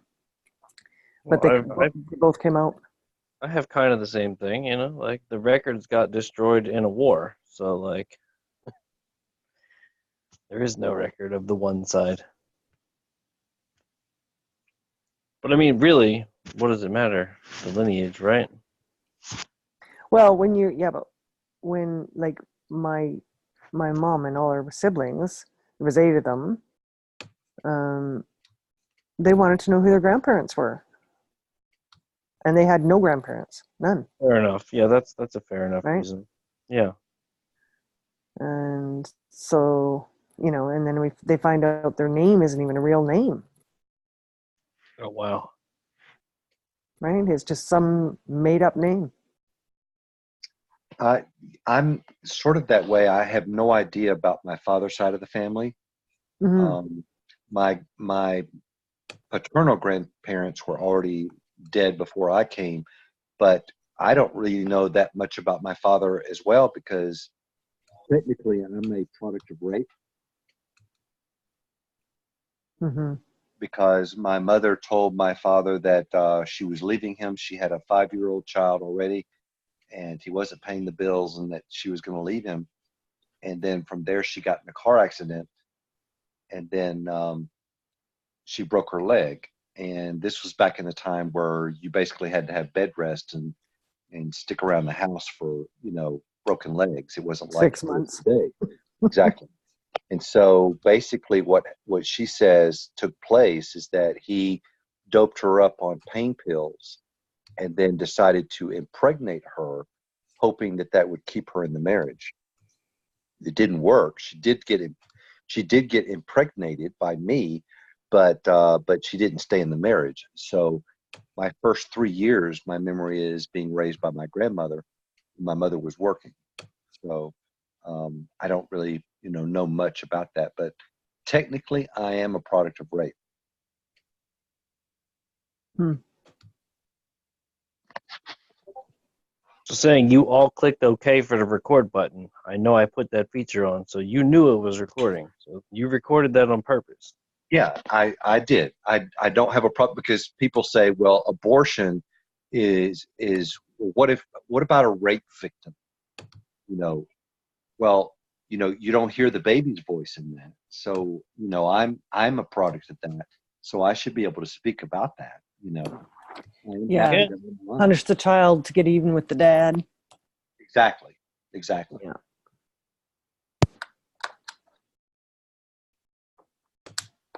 I imagine that was somehow relevant if we play the tape back. All of this talk about all of. I don't know. I don't know how we got We in went here. like heavily. We were talking about biblical stuff, and then we went off. David got bored and left. No, I don't think. I think it's just getting to the time. But he said he was pretty tired. So, Oh, did he? well, I think he said it was a long day. I think when he came on, Oh, yeah. he said good morning or something. It's basically Well, yeah. I would tend to be probably pretty loopy tonight anyway because Yeah. yesterday this morning I went to bed at 4:30 and then woke up at 6:30. So I basically have 2 hours sleep within almost a 48-hour period. So yeah, I would imagine I would be a little loopy myself. Mm-hmm. Yep. So yeah, he just probably went to bed. Because we did get off topic. Maybe if we weren't so Yeah. off topic, maybe he also wouldn't have left. But it was probably just because it's almost time. It happens. Once in a while, you just got to visit, right? I just can't wait for the entire world to get melted and everything be reset. Everything's peachy. No more paper cuts. No more people cutting me off in traffic, right? No more. So Matthew, Yeah. um, with your sons being gay, how do you feel like? Because I've gone from one extreme to another extreme with my stance on being gay. How do you answer politically correct? Like with my brother, you know, Your brother's gay? yeah, yeah, and his son. As far as I know, that's the only one in my whole family. I think there's like 150 of us. But I mean, I've seen it literally. Mind you, he got into some really disgusting stuff. But How would you know what he got into though? That's kind of weird right there. because he got charged for it. Oh, Yeah, yeah, I mean, he got into child porn. It just went, you know, I'm definitely not saying that gays do that. But that's the road he took. I seen it destroy his life. Not, I wouldn't say the being gay so much as the alcohol and everything.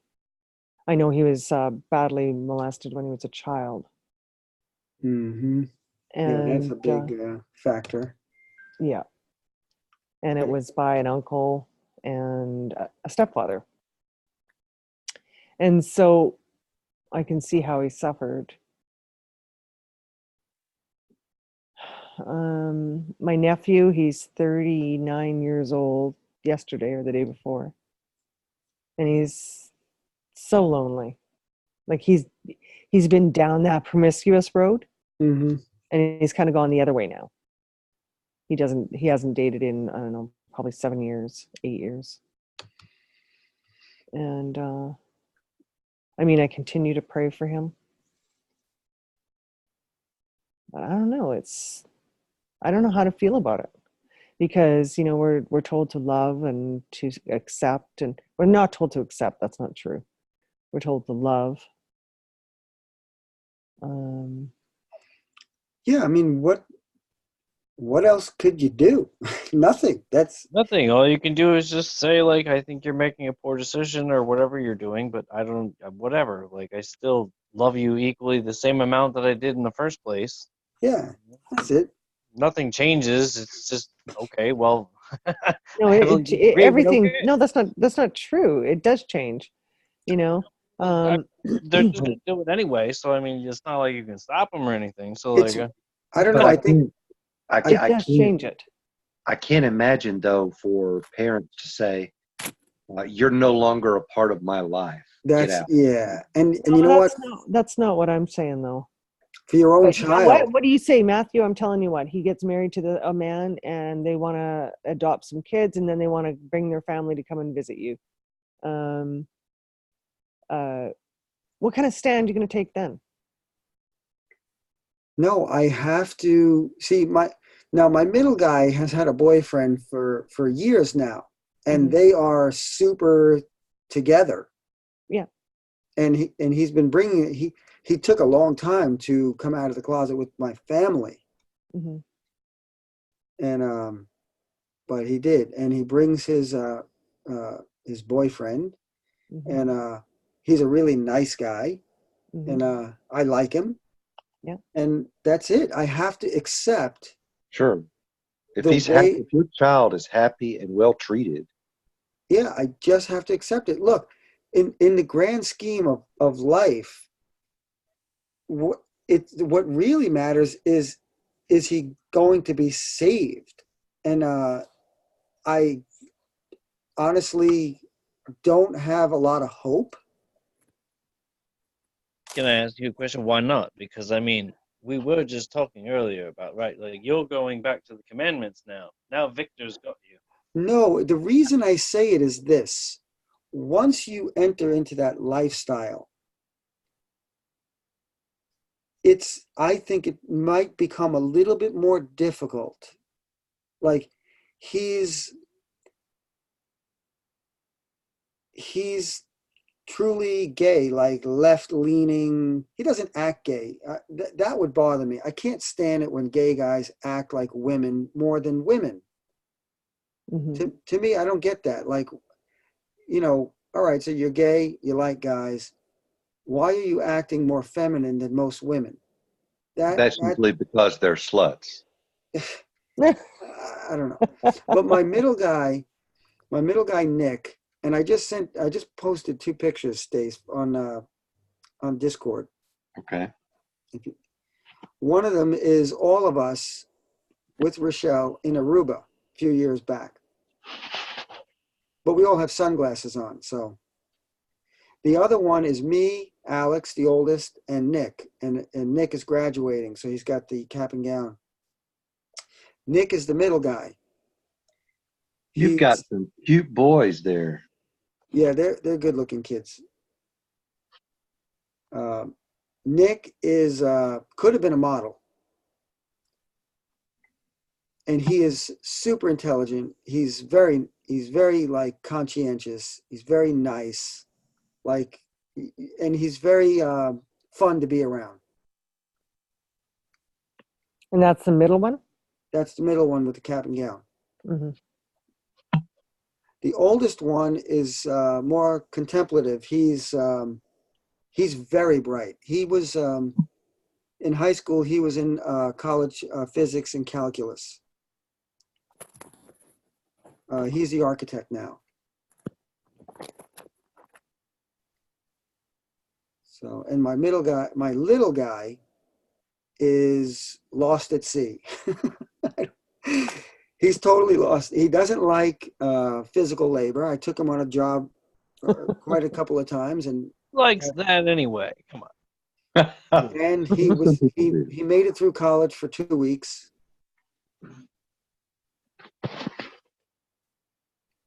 So, and right now he's waiting tables, and he doesn't know what he wants to do. Yeah. That's Probably the making good money. So you're giving them the trap. Like, what do you want to do when you get older? Like, what kind of a slave do you want to be? Right? Yeah, but How old is he? 21 as of August. Yeah. Nice. Okay. So yeah, he's definitely to the time where he could be a good slave for the system. But does he want to be? We all have to be slaves, though, to a degree, to Absolutely. survive. But the degrees are very, very different.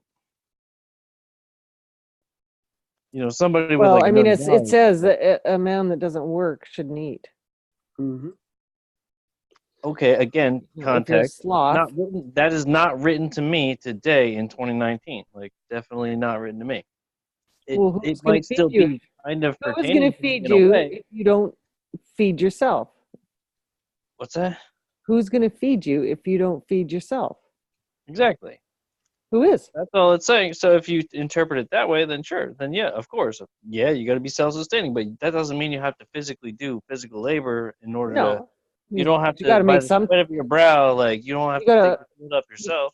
to. No, but you got to make some coin there somehow.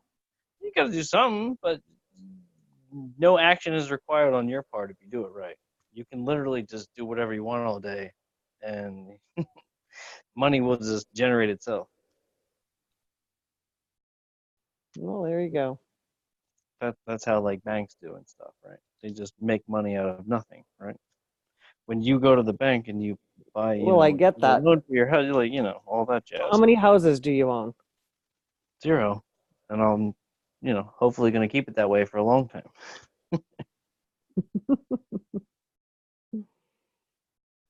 Well, it'd be pretty tough to raise a family, right? Without some kind of a home. True. If you wanted a wife and kids, you have to have something. Yeah, you have to have an apartment or a house. Yeah. Whatever. And it costs money. But, Yeah, I'm just saying there's exactly. 2 of you and you're tag teaming the whole thing. You should have more than enough. But Well, I play at the senior center on Wednesdays and Fridays, and there's this couple that just started coming, and they're in their late 70s. And when I talked about them, I mean, they get along so well, this married couple, and they really, really are into each other. I found out that they've only been married for 7 years. And she tells me this is the best marriage that I've had. So, there's always time for. So I'm going to get married in about 15 years. And then you're going to play this video back, and you're going to be like, I remember when I said that. Yeah. No, I won't remember. I do Oh, remember. no, now I burned it into your head, and now you will. I do remember it didn't mean to come out the way that it did. And she understood not that it wasn't meant to be like it sounded. But I was basically asked to be out on a date. But at the time, I was working for a veterinarian, and I was rescuing cats that were not adoptable. And so I had probably 44 cats, and she had 100 and something cats. At your house? No. Oh. Well, we had the 44 at my house. Oh my She God, had at her Stacey. place a shed, and she had about 100 cats. So that would never have worked out for us to begin with. But she had basically asked me out on a date, and I didn't mean to say it the way that it sounded, but I said, I have enough animals to feed as it is. Oh my God.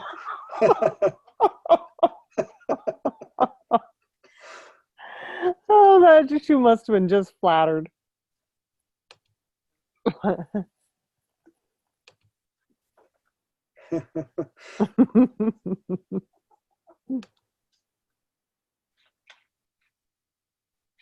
That's crazy. 100 cats. Can you imagine? Yeah, Wow. when I was at 44, I was starting to get overwhelmed. And so, but yet at the same time, I was working for a veterinarian. Right. But So also, she was outside of the veterinarian's umbrella and having 100 cats. That to me is, really. I've I mean, seen it though. you I've get seen it caught though, up into and you don't. rescuing animals that can't be, adopted, or, that are so pitiful that you have compassion over them. But, too much, then you start what happens is the more you adopt, the more you start to take away from the ones that you've already adopted. Right. Well, then, but there are places out there, like the place right down the street from my grandma's house in the Poconos. Like, there's definitely a house right down the street that once upon a time had a problem with cats. They had a barn, and they were all barn cats, and they were all wild cats, and they were just making babies like crazy. And, like, literally, I would go down the street just to see all the cats, because there would be, like, 50, 100 of them. Like, they were just everywhere. Everywhere you went, there was freaking little baby cats and big cats. And they were just everywhere. What would you even do in a situation like that? Just put You them all can't. down? You got to either kill them all. I mean, there's nothing. I mean, there's only But so many choices. what people normally do is they capture them, and then they'll neuter or spade them, and then they'll tip their ears.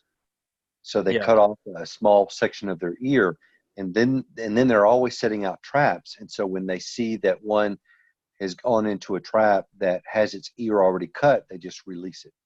But the ones that don't have their ears cut, they go and they'll have them, neutered or spayed. And that way that brings down the population of the colony, or makes the colony sterile, where then it'll eventually die out. Right. But like literally, there's nothing you can do. It's just like don't ever feed them. That's why they always tell you at the parks, like, don't feed the animals or whatever, because it's like if they're wild animals, you're just encouraging them, like raccoons, right? Should never feed raccoons. Like, they will come up and beg you. Like, Well, the thing is with this lady is she would actively go out and seek abandoned cats at places, and she would feed them. Whereas I only sought out cats that actually directly fell into my lap through my job. right. You don't even have like that Were many. they inside your house too, Stacy? No, most of them were outside. The most I've actually had in my house was 15 cats. Oh, jeez.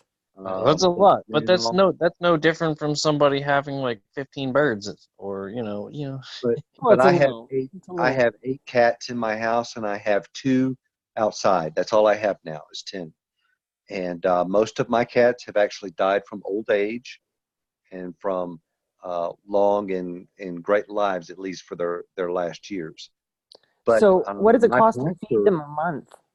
my pastor actually has 8 cats in his house, and I've known someone else who's had 8 cats.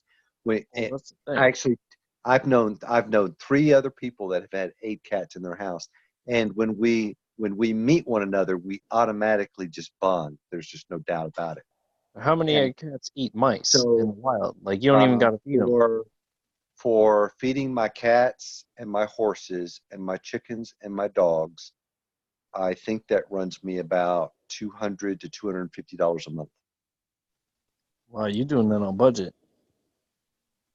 Nice.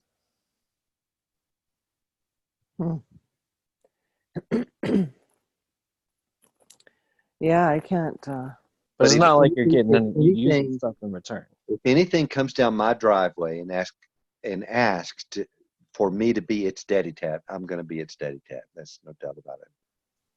I Now fed all the other cats tell all the cats that you have, they tell the other cats to Oh, come in. Like, absolutely. yeah, just come in. It's cool. Like, dude will totally take you in. He's Darkwing Duck. He's cool. They're Well, texting everybody. that's the thing is they don't. I mean, they're not that many around. So the 2 cats that I've had outside, I've had at least for 2 years without any other cats coming around. In fact, some cats from the neighbors, they'll actually run them off. But where was I going with this? How do you handle the hair in your house? Vacuum. You brush. Cats love to be brushed. Dogs do too. I mean, if you don't brush, yeah, you'll get hair. That'd be an all-day job. The cat that tends to be the closest to me, luckily, is a black cat, and most of my clothes are dark or black. So, but yeah, you do have a problem when you're loving on your white cat when you wear black clothes or vice versa. You can get a problem. But For me, it was the hair in my kitchen. I just couldn't stand it. there's a mug that you can actually purchase that says everything tastes better with cat hair in it. Oh, jeez. Oh, I picked up breakfast one time, went to my girlfriend's, and I plopped the food on the table, and poof, just a cloud of hair off the table flew into the air. And I said, so where are we eating? Like, I cannot eat at this table. It's just so funny how certain things are like, oh, that's edible and it's good and it looks good and it's edible, but the other things are like you could eat it, but you don't. like, No, that just, like you could eat a cat, but you would never eat cat hair. Like, why? would you do that? yeah, I Well, guess. I would rather end up inadvertently swallowing a cat hair than someone else's human skin cell. Oh, well, I don't, you know what? What I don't see don't hurt me. Oh, but it does.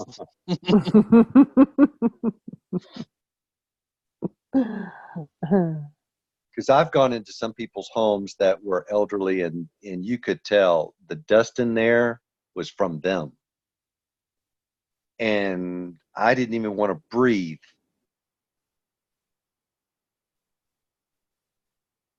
What do you mean dust from them? Like off their skin? Yes, That's why you should always scrape your skin. You should always do it. Exfoliation. I do Always. that. I have a bristle boar brush, and always. I just use my fingerprints. What? That's all you need. Well, no. You're supposed to brush your skin all toward your heart, right? And it moves all your lymph glands as well. Hmm. Like up your legs, up your arms, up your torso. And it So keeps your you're skin really really soft. doing there is making sure you don't have any clogs. What? Yeah. You're technically a biological machine, aren't you? Mm-hmm. So, like, yeah, you got to watch out for clogs. I'll Yeah. just rub my face with my hands, and get dead skin off that way. And I find it works really well because Yeah. you've got fingerprints, and so they're somewhat abrasive. Not as abrasive as a cat tongue, mind you, but they're still abrasive. Ugh.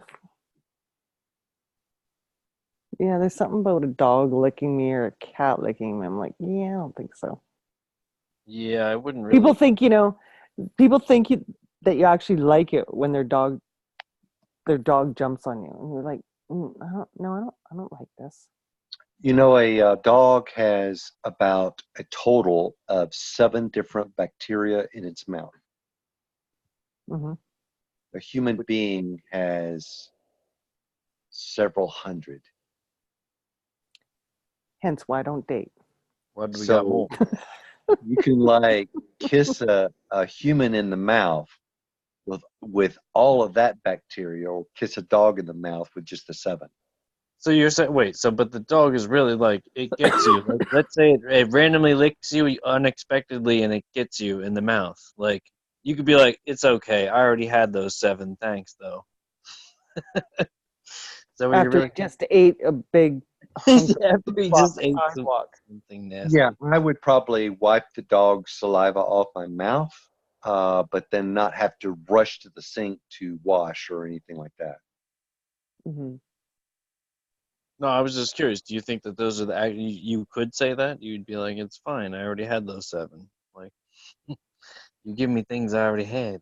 Mine's superior to yours. How did we go down this road anyway? That's Oh, why in the You guys Bible, started it. You started I'm talking going about. back. I'm going back. In the Bible, it says that the dogs will lick your wounds.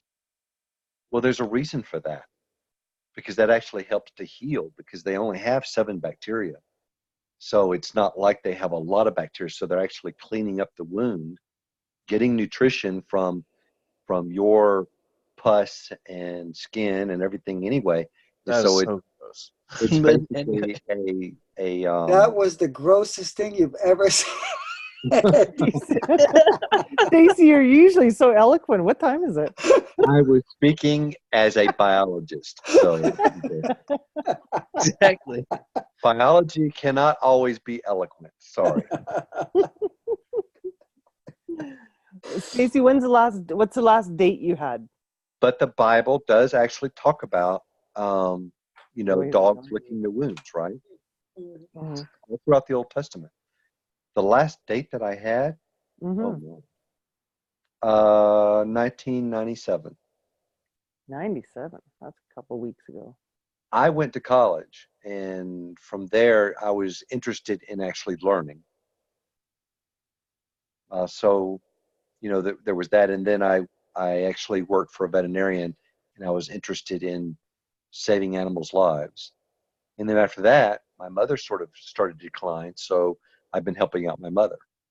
So Mm-hmm. once that all happens and gets taken care of, I would like to have a family myself, but I don't know. I'm kind of old now, so I don't know how it's going to play.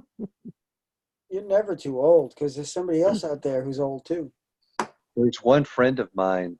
She just went through a divorce, and I just happened to not really mean it for her, but I prayed for a wife because I was listening to some Joel Osteen videos, and he didn't mean it to make it, to alienate anyone, but he was talking about how for you to respect your spouse, and the more you put in, the more you'll get out. That it's a very beneficial um,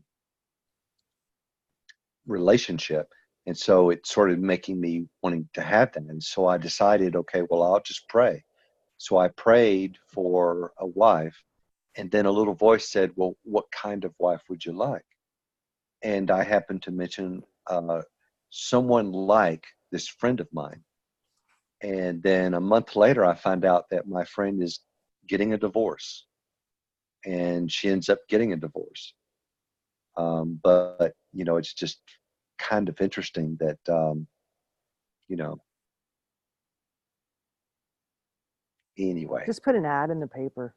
No, that's what my stepfather Never did. do that.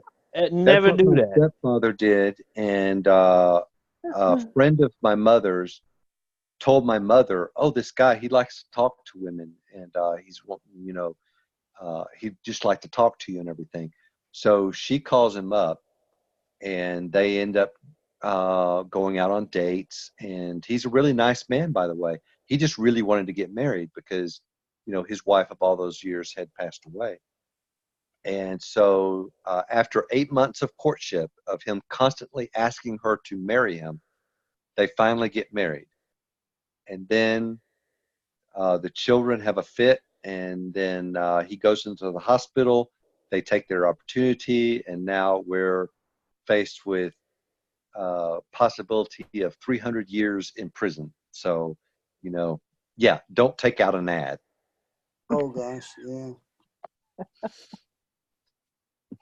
Yeah, you never do There's that. no guarantees in anything, though. Well, That's again, right. You You know, have in no any guarantee relationship. of your next breath, let What's that? alone you have Exactly. no guarantee of your next breath, let alone a relationship. Yeah. Well, Stacy, this friend who's now divorced, if you believe the way Armin believes, she can't get remarried. Well, the thing is that she, it was her husband that committed adultery. And even though she leans towards Hebrew roots, she's talked with the Hebrew roots pastor, which is another friend of mine. He's like, you're clear as far as the law of Moses is concerned. He's the one that committed adultery. You are free and clear to be legitimately divorced from him. Right. But Oh, I think she you're is 13 years older than I am, but she's an incredible artist. She's amazing. But she looks at me as her younger brother anyway, and I don't want to mess that relationship up. I just happen to mention that that's the type wife that I would like is like this Right. lady. So right. What about you, Albert? You ever been married? You ever? you kind of like this I haven't- lesbian no, lady, but it happened one time. I tried to have a girlfriend and do the whole thing, but like, he no, turned her lesbian. that was I wish, but no, that was a previous girlfriend. But no, the one that I was like with at the time, like we were in the same apartment, all this kind of jazz. But no, she was a cheater, band eater. So like, no. That got called off, and ever since, I kind of just been like, I don't even care. Mm-hmm. Basically, I haven't been on the look. But if you know somebody, you know, tell them Sure. to holler. He did mention how his friend got real jealous when he was talking with a girl at the bar. I You thought know, that was kind of how many interesting. plans? You never know, because that's the thing. It just falls out of nowhere, and then you'll be like, there we go. Yeah, I was wondering, Stacy, why you're alone, but I didn't want to. Right. And I didn't want to. I I didn't don't want to ask. really, I honestly don't know how I ended up this way, because I always thought when I was young that by the time I'm 30, I'm going to have a wife and children. Mhm. But I went into the army.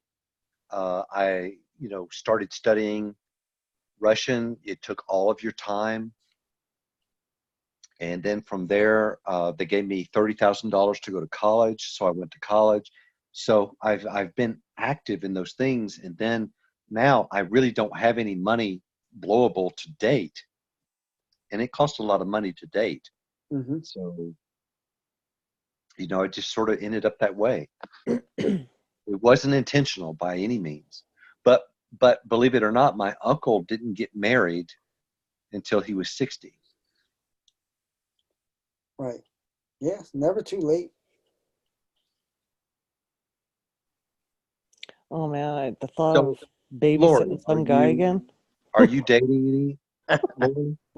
Didn't you just hear what I said? What did you say? I didn't hear you. Oh my god. I said the thought of looking after some guy again. Oh. Yeah. I think, you know what? I raised 4 kids and I did it, most of it alone, right? And I don't know, I just kind of got turned off. Nobody is actually who they say they are. Does that make sense? True. Everybody puts their best foot forward, including me. I'm not saying that I'm any better. What is your best foot, left or right? But I anyway, don't know. It's been a long time since I put it forward, so I don't know. But you I don't come know. back. I just I'm not totally opposed to it, but I definitely it's been 5 years since I've dated. Yeah, it's got to be at least 5 years. I think it's I've been had a longer. few friends that want to set me up. I'm like, I'm good. I can say this as far as costs involved. You guys tell me that I'm eloquent, I'm well educated, all those things. Well, yeah, but there's a cost to that. The fact that I was able to pursue those things and not have to worry about raising a family. Hmm. And the cost negative aspect of that is when I get old, what's going to happen. But do you know what, Stacy?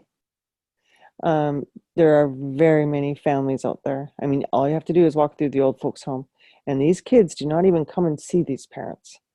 So when you have children, just does not guarantee that they're going to look after you, Right. I understand that too. right? There's no guarantee. Some people that have many children do not have any relationship with them. You know, you look at me as an example. My kids all live 500 miles away from me, except for one. So I just told him, I said, honey, when it comes time, my daughter always says she's going to put me in the basement. I can babysit all her kids. Hmm. And I think that's the way it should be, actually. Why the oh, basement? Why not the attic? oh, I don't think so. I have no desire to do that. Um, but like I've always said to them, if I get sick, I don't want any life preserving, nothing. Just let me go. Yeah, but I mean, it's not like, you may not have that luxury of just getting sick real quick and then dying. It may start to be like a slow decline where you're going to need some help, assistance in certain things.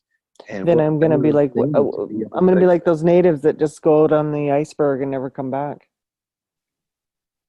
I do not want to live in an old folks' home for 20 years sick. I'm with you on that one. I don't. I just don't.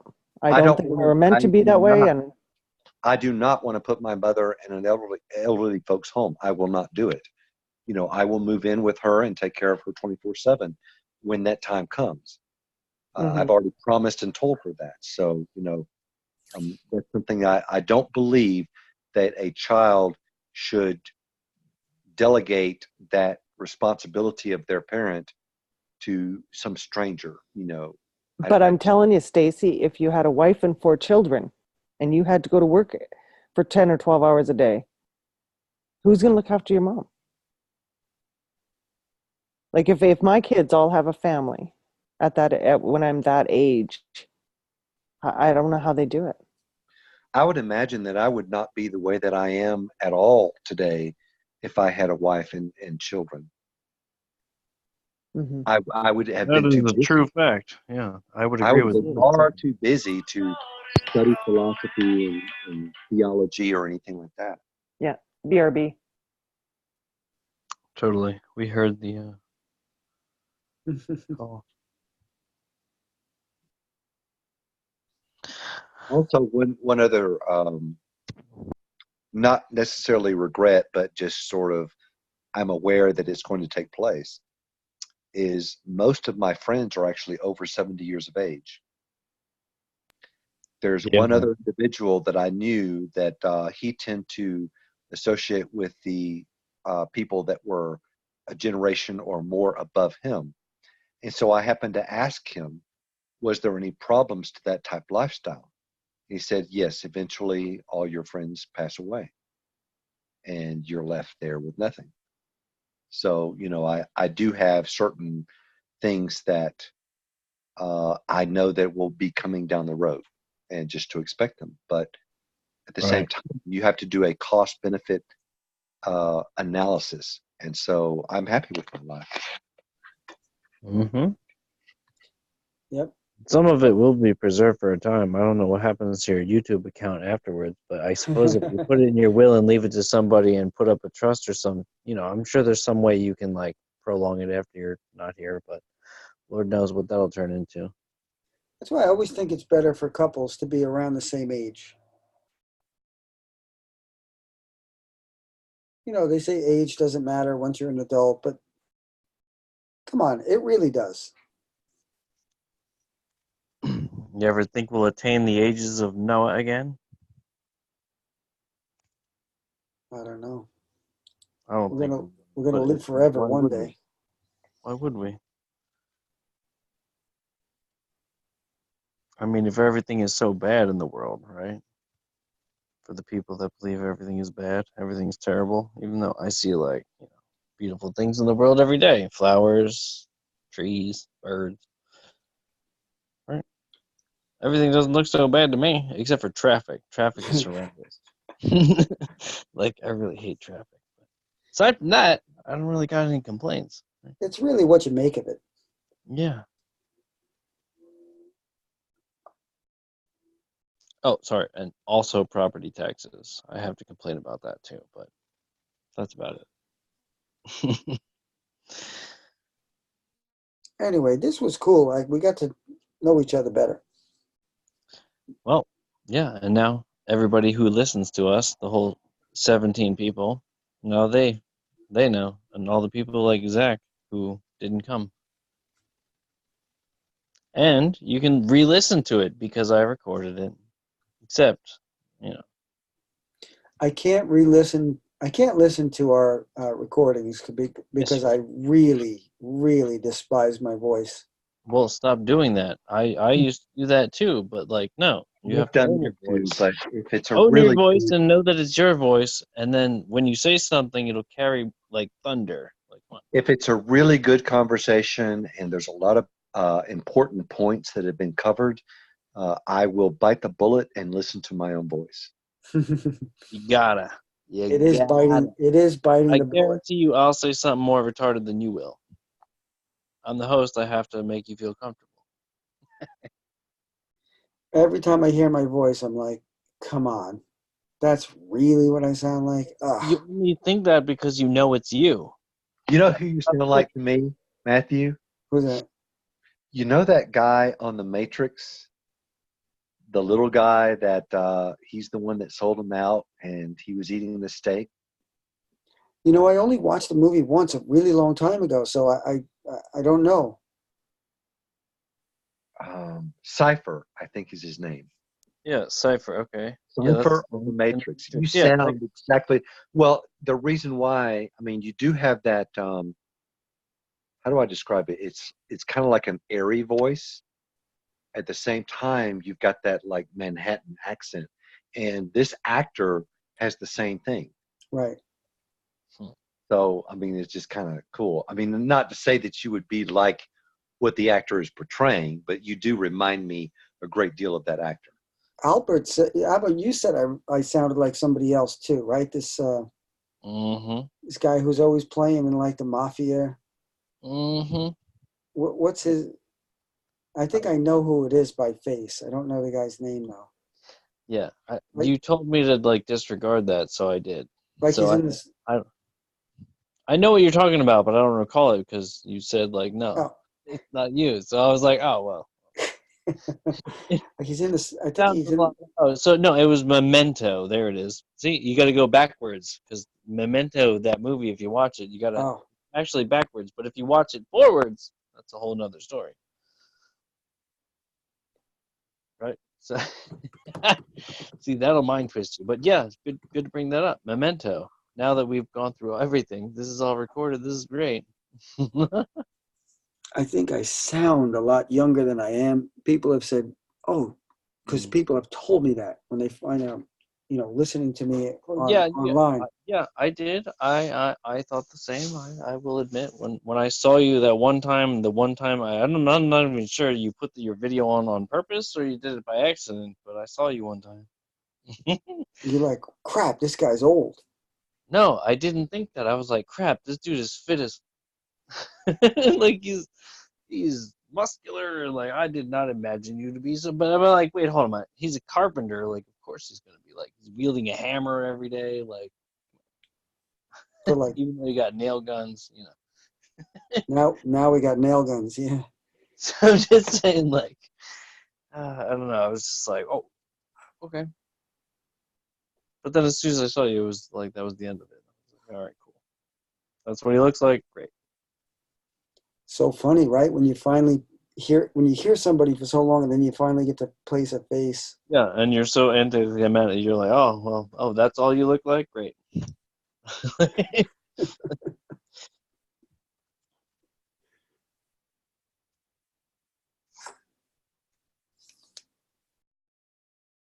Yeah, the keto diet has really done. But what about the keto I diet, bet. the keto acidosis? What about that? I was looking into this whole thing. Like you guys love it so much, and I heard you say you would never take off of it. But like, what if it was like what if it had its benefits, but what if it also had its negatives? That's not true. Ketoacidosis is what you get from complications with um, insulin in diabetes. And Oh, so your body goes through ketoacidosis. And so that level versus ketosis is layers of magnitude. There's no way possible right. that you Consider can me do a ignorant. I diet. don't know. Like just like the people listening maybe might not even know what you're talking about. But yeah, keep going. So there is no way that you can adopt a diet that will actually invoke ketoacidosis, which is a complication through See, okay. diabetes. See, that's good to know. You can't just take the keto diet and get keto acidosis. Right. In fact, the keto diet will actually reverse or halt type 2 diabetes. So if you're going Why, to, why, why is they different types? Because different sugars.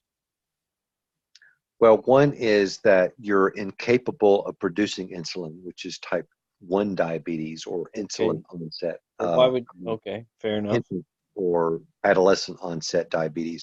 The other type is your body produces all the insulin it can, but because it's been producing it so much and all the cells have been bombarded with it, they Oh, basically, well, desensitized to it. so you're just so there's only one and two, right? But there's no three. Is there a three? Technically, they are describing or defining that type 3 diabetes is So there all is a type three. Alzheimer's disease. Okay, but again, I mean, are you okay? So there is a three, but two, one and two, like to me, it's very simple. It's like there's a happy medium, okay, and then you have plus and you have minus, right? That's one and two, I have no problem and with eating it's simple. carbs, Has to but be. if you're But going to eat three carbs, you really, need to eat to them by me, it's like themselves. it's got to be something else wrong with three. Three's got to be something else in addition, right? What did you say about carbs, Stace? I said, I have no problem with someone eating carbs or with myself eating carbs, but if you're going to do that, you need to do that separately from your fats and your proteins. Right. You need to make sure that you've got a wide enough window after you've eaten your carbs that you ought to burn them up and the insulin will lower before you start eating fats and proteins. Right. Otherwise, you'll totally counter all your keto effort and Exactly. store it. And your midsection will start to grow wider and wider, and it's called metabolic syndrome. You actually slow down your metabolism because your body is decided to get more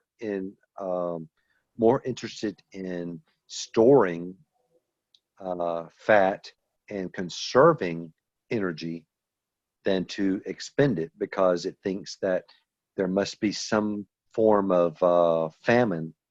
You know, it's the same way with a drought. So I mean, for dehydration. So if you're drinking water all of the time, your body is not interested in storing water because there's no need to.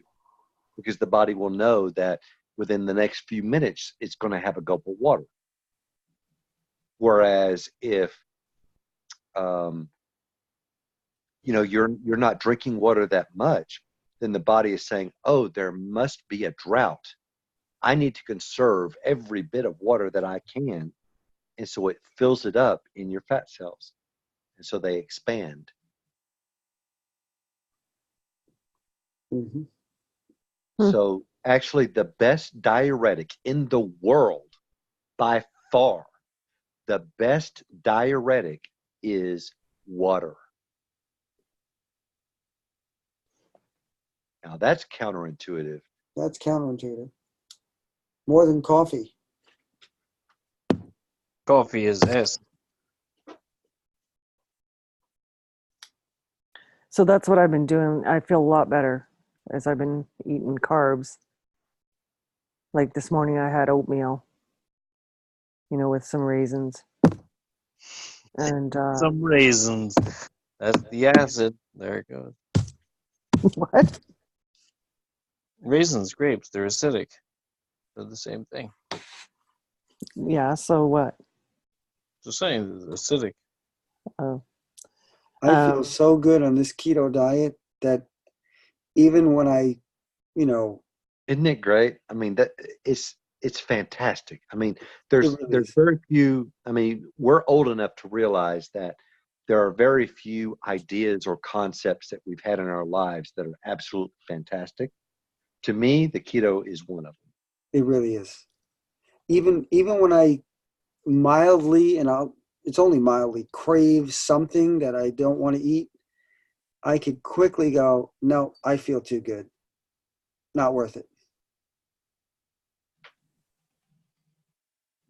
But I didn't feel bad after I had a bunch of oatmeal this morning.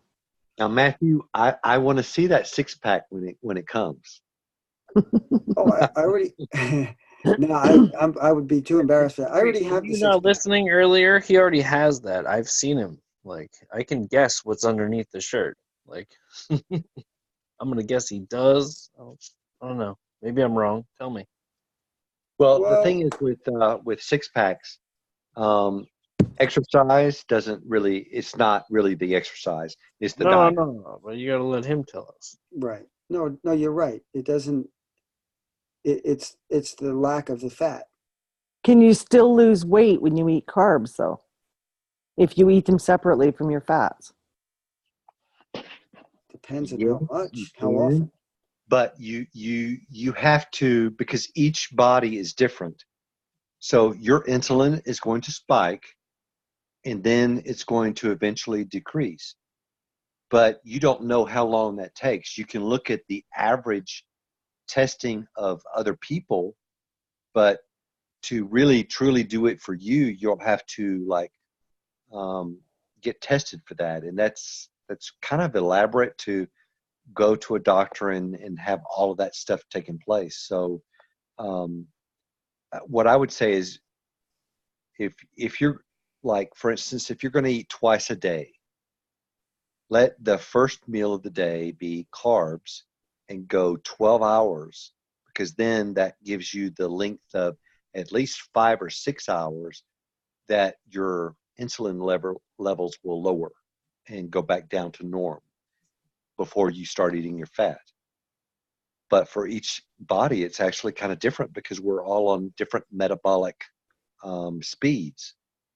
So when I So, drank that coffee, that bulletproof, I felt amazing the first day. The second day, I started feeling a little bit almost, I felt so full and almost queasy. And the third day, I had to lay on my couch for like 3 hours. I was so out of it.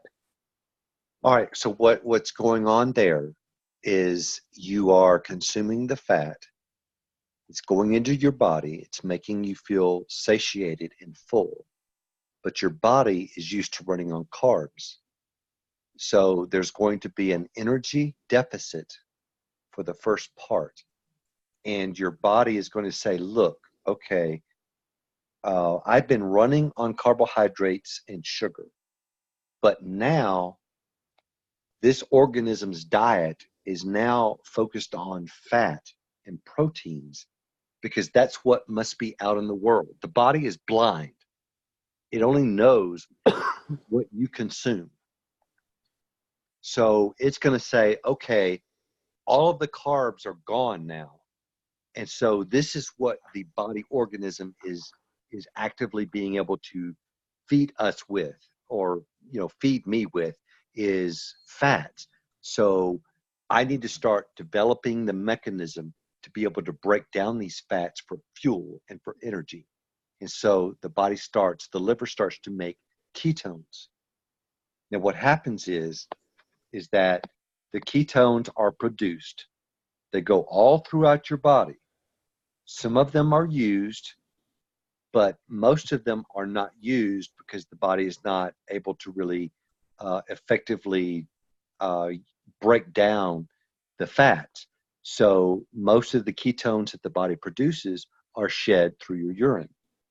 So if you look at a urine ketone strip, you'll see that it starts out light or negative, and then it starts getting darker and darker and darker. And so you're actually shedding ketones. Now, those are the ketones that your body is not able to use for fuel at the moment. But then after you stay on the ketogenic diet for maybe a month or so, you'll start to notice that it's gone all the way down dark, and then it starts to lighten back up. When it lightens back up, that means that your body is actually able to use the ketones that it's making. And so it's not actually shedding ketones through your urine as much. So would it be better for me, Stacy, to put in half the fat to start?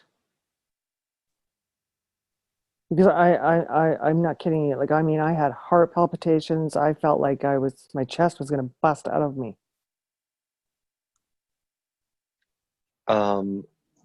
Really, you kind of need to describe your complete full diet with that, because usually with the heart palpitations and the things like that, you've consumed some type of refined carbohydrate or refined sugar.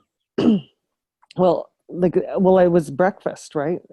And I don't eat breakfast. So what I did was I had just a bulletproof coffee with coconut oil and butter and coffee. All right. And that was it. That should be fine, but What kind of butter? Yeah. What kind of butter? It was just regular butter. No.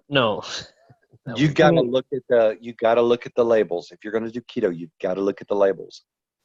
Well, it Because wasn't organic butter, and I cannot find grass-fed butter. Okay. All right. So if it's organic butter and it's real butter, then that should be fine. But what you have to realize is that when you first start out, your energy has been mainly driven from carbohydrates. You're not having carbohydrates anymore. Your body has to actually make the machines used, which are called enzymes, to be able to use what you're actually consuming now, which is fats. But once that happens, before it happens, your energy level is going to decrease a little bit. And they say that that's called like the keto flu. Your breath I will was sick. smell like rotten apples a little bit. Yeah, you'll be a little bit sick. You're a little bit weak. But I called in sick. that passes like within 2 weeks or so usually. It's according to how fit you are. Okay. Some people don't even get it. But after that happens, then your body starts utilizing the ketones. Then what happens is that even you can actually reduce your fat in your diet after you become keto adapted, and your body will actually start to break down your own fat stores, not from what you just ate, but from what you've stored a year or two ago. And you'll start getting cut, lean, and trim. And it's a cumulative effect. The more it happens, the more it speeds up your body's metabolism.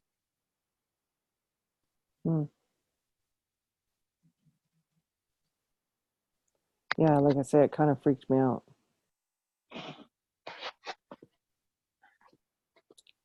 you just can't like abandon it at the first sign of distress or something. If you can get over that first initial hump, Hmm. that's all that's needed, and from there it's just smooth sailing. Matthew, did you have that hump to get over, or was it Not at because all. you were so active in your life to begin with that, I mean, because even if you're eating carbs a lot and you're active or you go a long time between meals, your body will actually go through ketosis to begin with. Yeah, well, I didn't feel any negative effects whatsoever, but I was already very conscious of carbs and stuff. Like I would eat a bagel in the morning on the way to work because it was easy and I didn't get hungry until like 10:30. I'd eat the bagel at like 6:30 in the morning. So it really kept me going. But then after that, I wouldn't eat bread. Like I would, if I stopped at the pizzeria on the way home, I would get uh, meatball parm hero with no bread. It would just be in a platter, just the meatballs, cheese, and sauce. And that's what I would eat for dinner. So I was already cutting out a lot of carbs and already using stevia because I knew sugar was bad. So I didn't feel any negative effects whatsoever. And the funny thing is too, I was checking my urine on the strips, and I barely showed ketones. And then, but I was losing weight fast and Well, feeling really good. right. What that means is that your body was actually using the ketones. So you were actually in a form of mild ketosis based on your activity levels and based on your prior diet to begin with. In fact, if you're actually eating healthy wise and you eat dinner at night, by the morning, your body is actually in a form of mild ketosis before you eat breakfast. Hmm. Yeah, that makes sense. So Stacy, could it, because my diet for the last few years has been pretty consistently a smoothie in the morning for breakfast with a shot of protein. Now that would be mostly carbs, right? So What? would could Well, it really depends on what goes in the smoothie because you can make keto smoothies as well. well, I mean no, because I was using OJ. Well, half OJ, half water. Blueberries, raspberries, yogurt, like uh, Greek yogurt, some molasses. Okay, Uh, if you take the molasses out and the orange juice, because you really don't need that, it's not going to really impact the flavor of the smoothie. mhm. Um, and you substitute if you need some type of fluid, if you substitute heavy cream and put a little butter in there, you won't be hungry during the day at all. Mhm. No, I So found that out. You wouldn't. now, what about my coffee? Should I cut the fat in half to start? Would that be better, you think? It would make me not quite as sick. Well, the And thing is with the fat is if you consume more fat than your body can use, if you're not consuming the carbs to spike your insulin levels, the body will not store the fat. You'll just pass through the fat. that's a bad thing. The problem is eating carbs and fat at the same time. Mhm. Hmm. Well, I mean, weekends, my breakfast would be bacon and eggs. I had it That's 3 days in a perfect. row, I mean right? that if you like bacon and eggs or bacon and eggs and cheese or something like that, I mean you could eat that every day and only that you'll lose weight so fast it'll be mind-boggling. Mhm. That's what I'm scared of. I don't want to lose any freaking weight. I want to gain weight. Right. I've But never heard anyone say that. you won't lose muscle. You will lose the lack of definition. In other words, you will be cut, lean, and trim. Kind Yeah, of like you I were have a when new you were a phrase. teenager. No fat is good fat. Yeah, well, I don't want to buy a new wardrobe. Yeah, well, you don't want this diet then, for sure. Well, I am back at the gym, so I do realize the concept that, You need muscle. I understand that. Well, 10% of your body weight is directly related to your exercise. Mhm. That's all. It's mostly diet. Yeah, but I've lost so much muscle tone sitting on my couch, right? I mean, I know I have. Well, it's really hard to distinguish what muscle tone you've actually lost when it's covered There's with a fat layer of coming. Yeah. fat and you can't see it. Well, I don't have a That lot of layer of fat, is fat, what I'm getting at. I mean, I'm a size 6. I'm a size 6 at 125 pounds, and I'm 5'8". So I'm a little bit nervous to lose the fat, so to speak, that I have.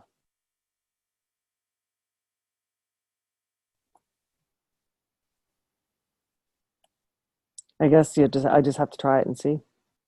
you have to try it and see, but most of the people that have actually looked at their bodies after they have become keto adapted and they start to lose fat, but they still gain, it's, you lose fat, but you gain definition. Yeah. I mean, I went to the gym for 15 years. So, Muscle weighs more than fat. So mhm. even though you might Do you lose actually a put on little bit, muscle with keto? No, only if if you you're work out. working out. Yeah. Only if you're working out. Yeah. But the thing is that you will start to see the muscles that were hidden that Hmm. you didn't think that you had. Hmm. That's the cool thing. Yeah. You know what? I think it's a little bit different for a man than a woman sometimes too.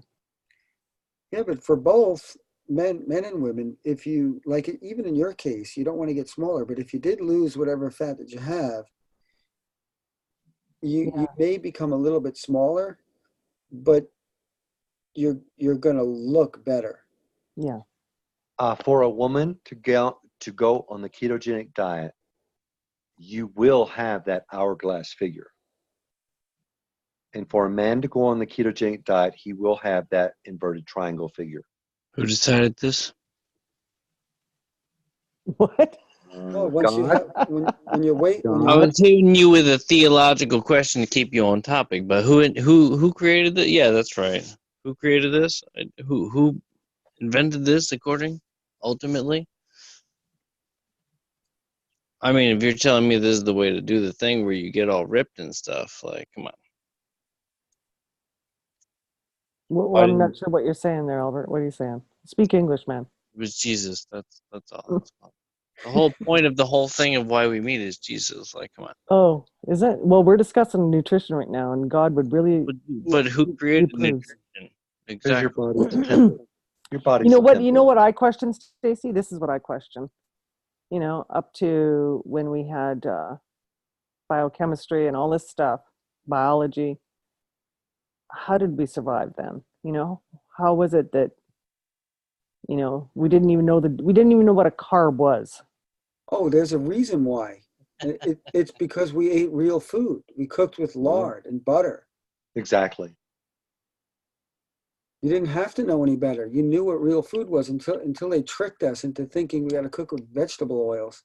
My great aunt, back when she lived to be 100 and a half, I think back when she was 92, she happened to mention to me just in passing, she said, my arthritis is acting up. I think I'm going to go start cooking with lard again. Yeah. Oh, I can attest to that. I What was kind of feeding. lard do you guys use? I I have don't. beef I, tallow. I just use butter, Yeah, organic butter. I've used ghee, butter, What kind of butter? Kerrygold. I Yeah, cooked Kerrygold is good. I Great. cooked some steak and bacon fat from the morning.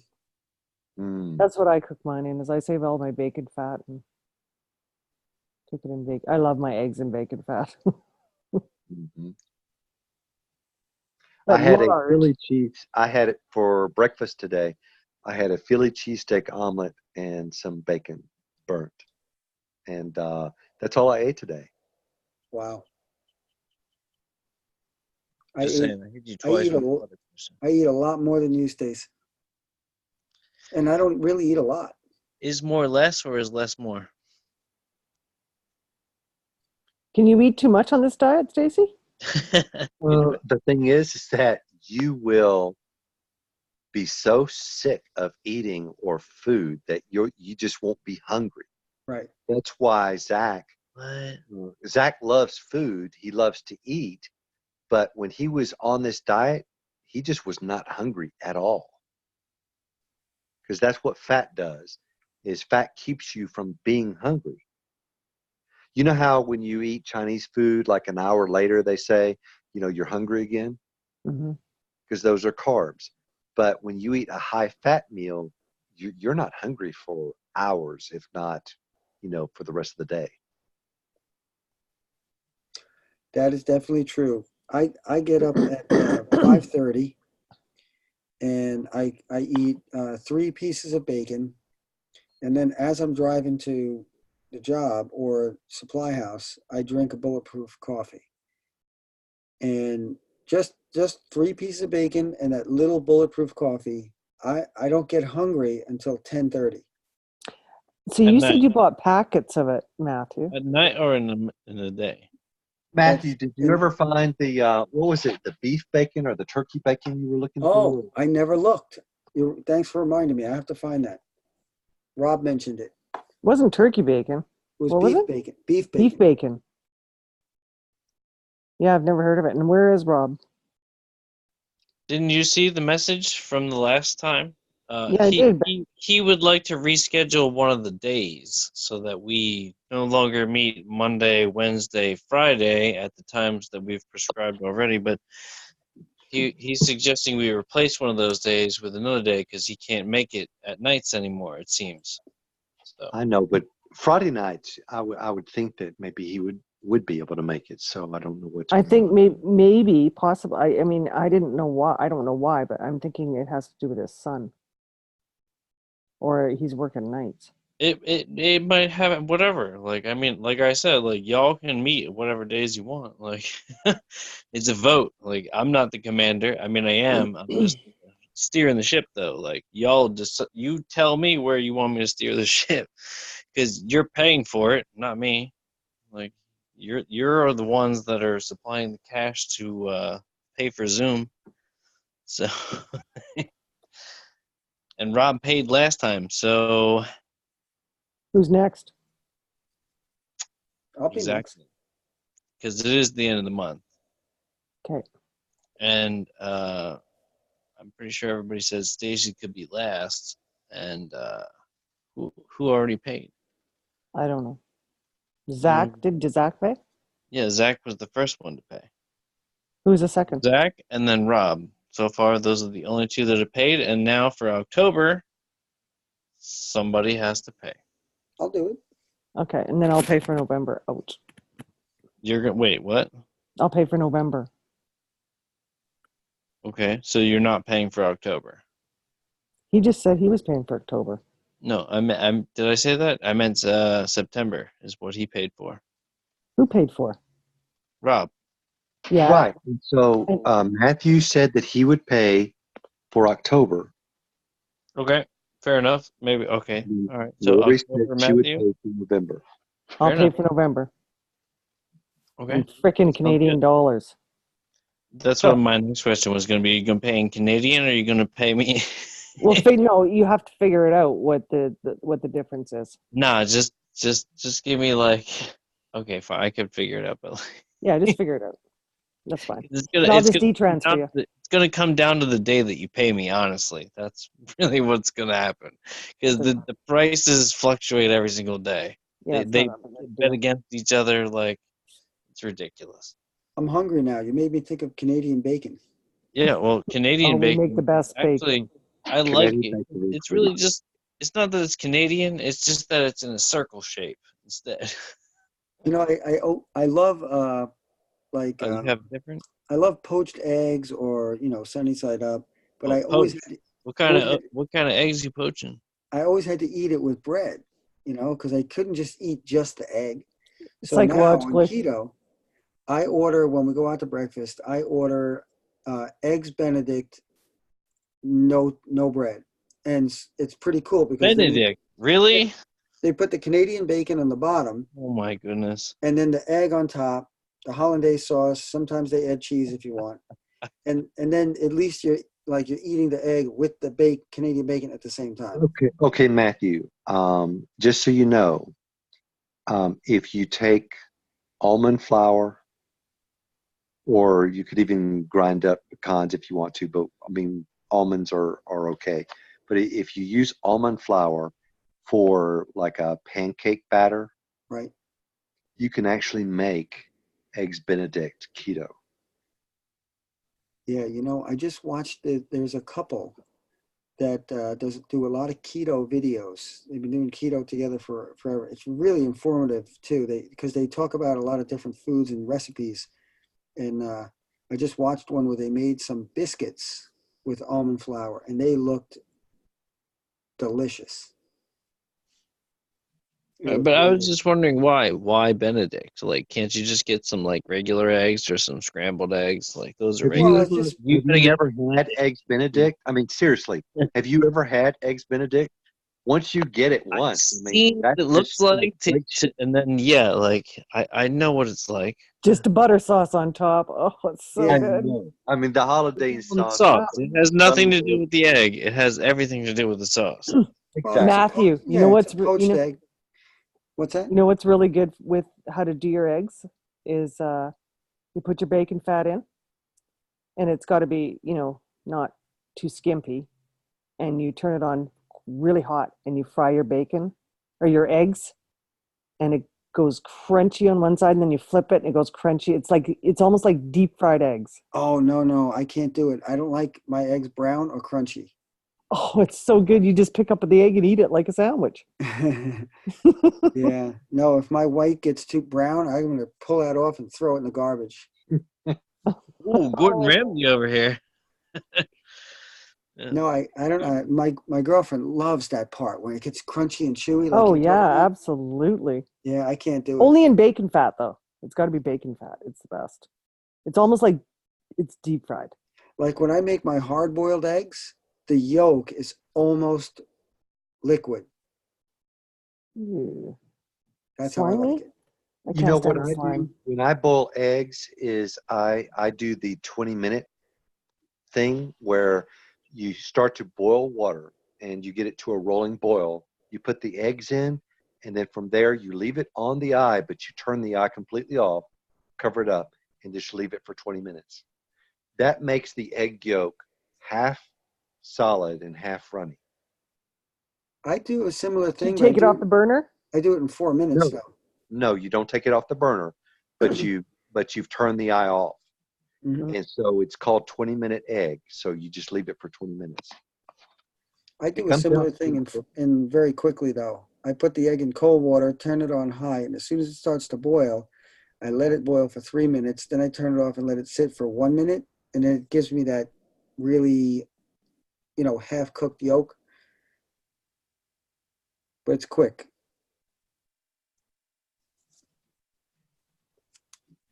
I just Yeah, turn mine on and I turn it off when I hope it's done.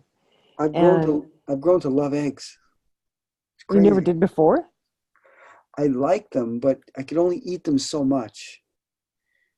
Now it's like I crave it. I Well, love eggs. I mean, if you start actively looking for recipes, there's so many ways that you can make eggs. You can make quiche, There are so many. Deviled eggs are my favorite. Oh, I like Yo, that too. what kind of eggs? Excuse me, what? deviled Adversarial eggs. eggs. Yeah. I like bacon Oh, bits. Bacon bits. exactly. Adversarial eggs. Exactly. I like bacon bits and onion in my deviled eggs. That sounds good. And when I did that, and when people taste my deviled eggs, they're like, "Whoa, what have you done?" Do you use kind of vinegar thing. in yours still?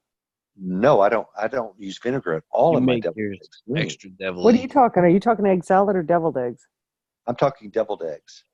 Exactly. Why would we talk I about put the I put a little bit of mayo, vinegar, salt. I put mayo. I put smoked paprika. I dice up some onions, Mm-hmm. some cooked bacon, Mm-hmm. some relish, Ew. and mix it all up with the yellows, and then put it in the All, eggs. all I'm saying is, if I ever come to your Let's house, try a you little better bit of have it vinegar one day. ready, full of those kind of deviled So eggs. good. Smoked paprika is awesome. Yes, What? it is, isn't it? Oh, dude, paprika is just a pepper, No, the smoked is so different. but it's Yeah. still just a pepper. Oh, but it's smoked. That smoked flavor But the just makes smoke, you yeah, of course. Like what that tastes smoked better? flavor makes you want more. You actually, when you're eating it, it makes you more hungry. Everything that's smoked makes you want more. Like smoked bacons make pick anything, smoked whatever. Like trust me, you'll want to eat more. Well, Stacey, I'm going to try one of those coffees again tomorrow, and I'll see how it Oh, goes. another bulletproof. What is this bulletproof coffee you Okay, talking all right, about? wait. All right, so let me just give you this one piece of advice. If Okay. your problem was like a lack of energy after a couple of days, what you need to do is you need some medium chain triglyceride oil. Now, you can Is buy the refined MCT oil. I take that every morning. I take Okay, 2 tablespoons of that every morning. okay. All So right. Then if you're going to do the ketogenic diet and you take 2 tablespoons in the morning, then what I would do is I would take 2 tablespoons at lunch and 2 tablespoons at night. what is that And going to do for me? your energy level will stay the same. Oh, You won't crash. okay. I'll try At least until you it. get keto adapted. That's What's that? all. And at least until you get keto adapted. That's Yeah. all. Okay. Because the thing is that the medium chain triglyceride oil doesn't have to have your liver to be processed for energy. It automatically goes directly to energy. And I have to kick my protein powder now too, right? It's according to what's in your protein powder. Well, it's vegan. You won't need It's the protein. just it's You won't. yeah, it's just If you want protein, get you some eggs. That's all. Mhm. yeah, I In eat fact, lots of there eggs. was a boxer in Afghanistan, and I think he was real excited to be able to become a boxer and in training. And do you know what his payment was? What he asked for every day was 3 boiled eggs. That was it for You this know, boxer. I spend an hour in the gym on Sunday, and I lift heavy weights to failure, and I don't even take protein powder.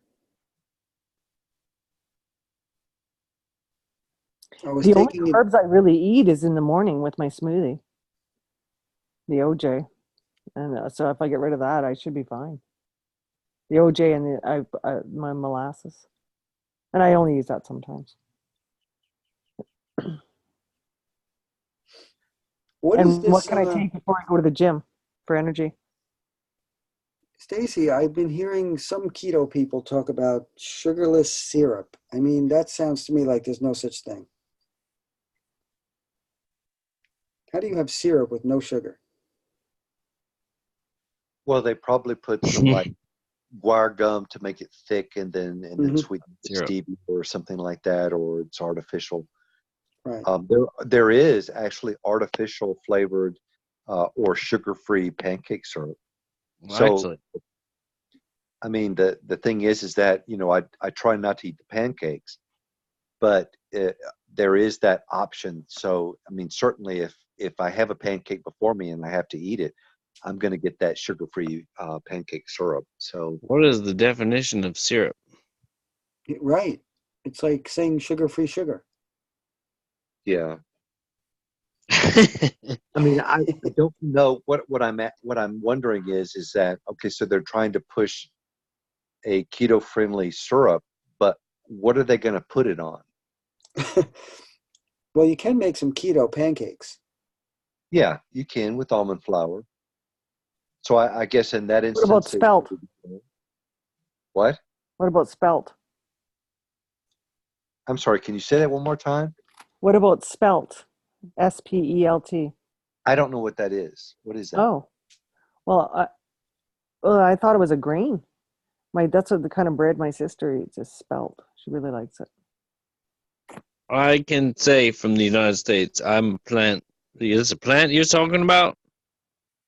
Never heard of spelt. I've heard of spelt, but I don't quite know what it is. I'll have to Never look it heard of up. that, but like I don't know if you've got it in Canada, but here in the United States, if you go into the freezer section of the grocery store, they'll sell some breads. It's kind of an expensive bread, but it's called Ezekiel bread. And if you get the flaxseed is really great for keto.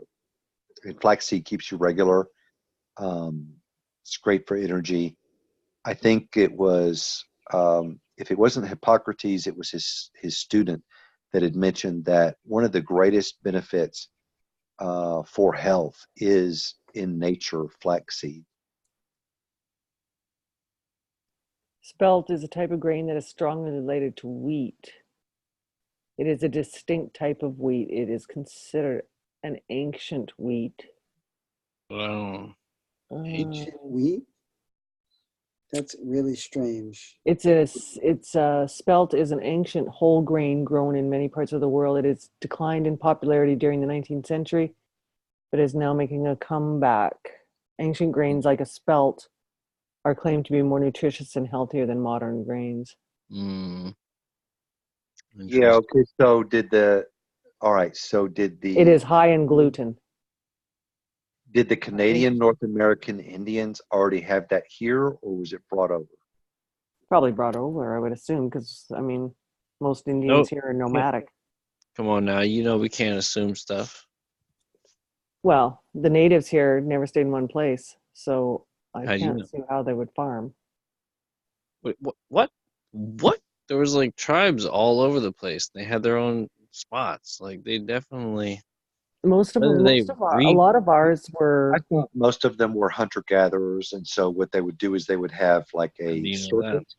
They yeah, would have a circuit, and so when certain things would come to fruition, they they would would leave to be get it. hunting at that time. So they were always gathering as well as hunting.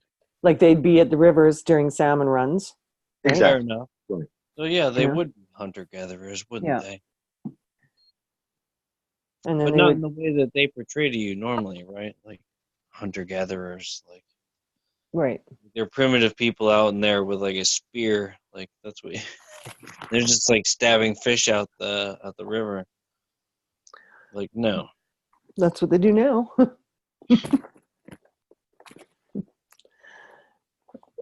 I mean, they're not, it's actually kind of illegal to net them here now, but lots of the natives, it's kind of sad the way they do it. I mean, they all sell their fish for $15 a fish or whatever, and $15 a fish. for What sockeye, kind of fish? sockeye salmon, Oh, just salmon. That's it. sockeye salmon. Yeah, that's an expensive fish for sure. Oh yeah, like halibut, lots of halibut here. Have you ever had halibut steak? Yeah. How thick is it actually?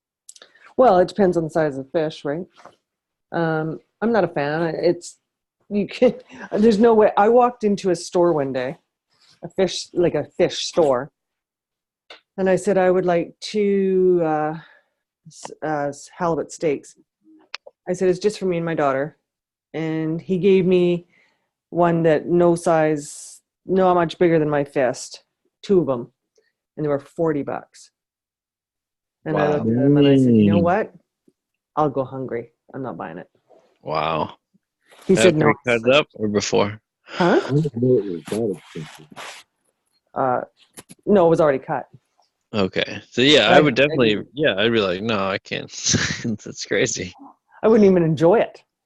Look If at I'm it, going to do that, I'll go $20 buy a for a bunch of lobster. piece. It's like, dude, you're crazy. I mean, you've got lobster resell or on the Angus market. that you could have for that price. So What's that? you could have lobster or Angus for that price. Oh, Yeah, I know, exactly. dude. Like And I enjoy it. $20 a Joan is like nuts. Yeah, it's ridiculous. So,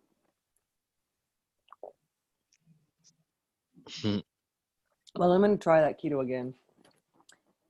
Already know. So it's okay to use coconut oil in my coffee, right? Isn't it? That's What what is I've it been now? using is MCT.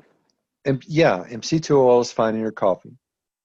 A little butter would be fine too. Butter is actually a superfood, believe it or not. So Yeah. I put in 2 tablespoons of coconut and Butter. 2 tablespoons of butter and a tablespoon of coconut. Okay, so if you're going to start the ketogenic diet, and it's perfectly fine for you to do that, I'm glad that you're actually inspired enough to try it again. Please do not make decisions to come off of the ketogenic diet until you talk with me, please. Okay. Let me know what your problems are, and Okay. let's try to work them out and solve them. Okay. I don't have a problem doing that. Like I say, it was just kind of You have scared the me. Discord. Yeah, you can privately chat between yourselves. Totally. Like I didn't realize that was you would get kind of almost flu-like symptoms. Yeah, Well, it's called keto flu. Not everybody gets it. That's the reason why it's Yep. not like an automatic that, yes, you will get this, because some people don't get it, Yeah. I looked it up. I looked up the ketogenic diet for like 2 seconds, and that's one of the first things I found. Like, Well, I haven't Me, like, heard that, 3 seconds. I've actually watched a lot of videos and read a lot about it. but maybe your algorithm is biased, and so it didn't give Could you be. this information. You know what I'm saying? Like, it's Well, it based was off- actually more the science behind it with the with the carbs and stuff. It was more that was what I was looking into. I don't know. I'm just saying, like, is it possible that we both get different results when we type in the same thing? I don't know. Oh, I'm sure. Absolutely, it is. Absolutely, it is.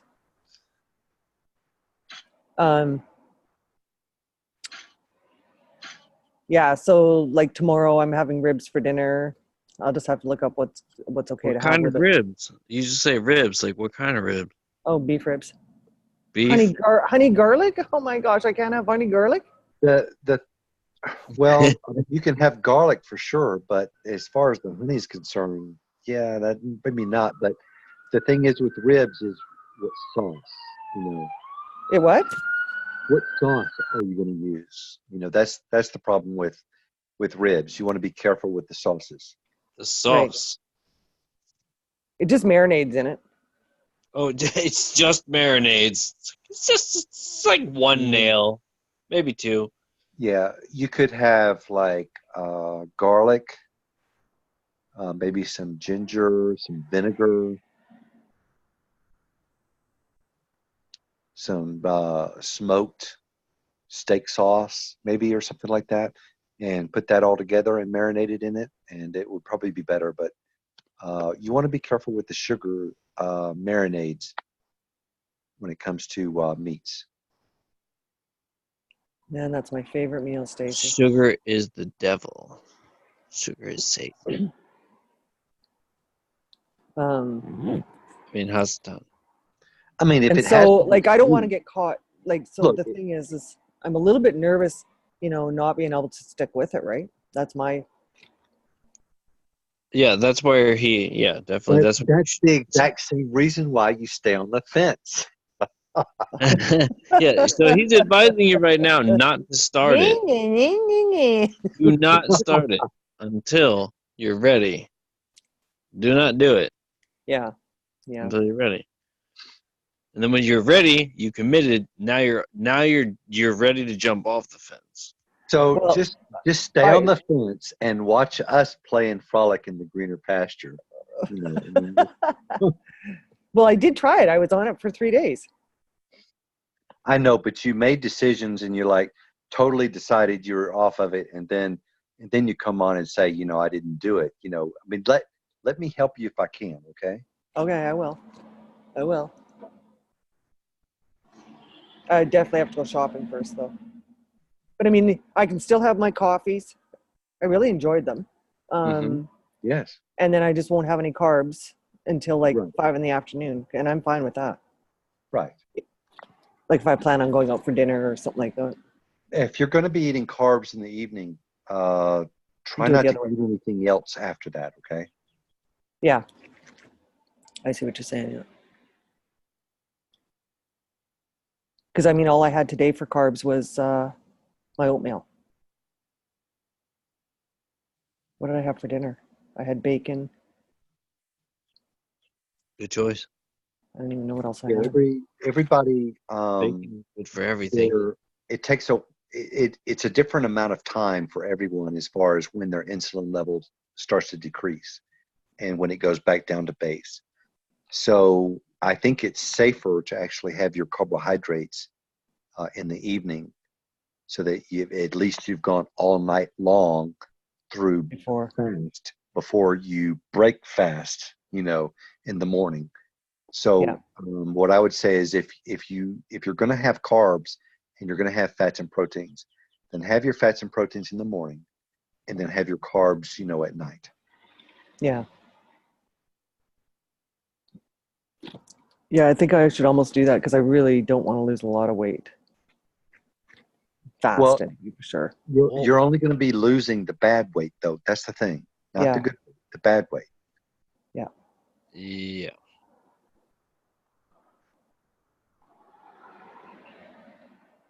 Like I say, I don't have a lot of fat on me to lose, so hopefully it's not much. That's What's your good thing. percentage? Do you know your percentage? No, I don't. Most women are normally around 30%. Correct. Yeah. When you're around 15%, you'll start to see some serious definition. But your actual weight itself won't be so drastically decreased. Because remember, if you have a pound of fat and a pound of muscle, it's different sizes. Right. So you're going to lose size, but not necessarily weight. Yeah. Well, it's definitely an interesting concept. For sure. I went to the gym. I've been going off and on for a few weeks, but just warming up, stretching. I don't like to kill myself the first few weeks. But yesterday I did a full workout. And I think like my favorite workout is doing deadlifts, squats, things like that, right? Frick, I thought I was gonna have some severe muscle spasms last night. It scared me. Nothing worse than a Charlie horse.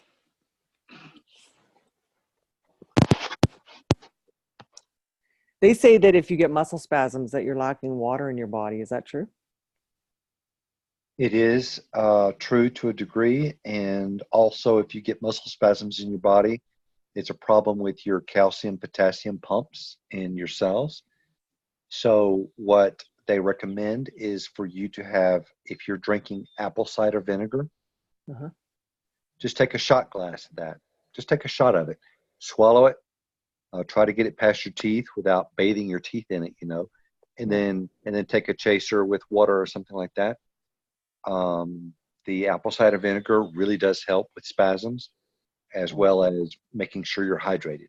The thing is that the body is able to store more water in fat cells than it is in muscle cells.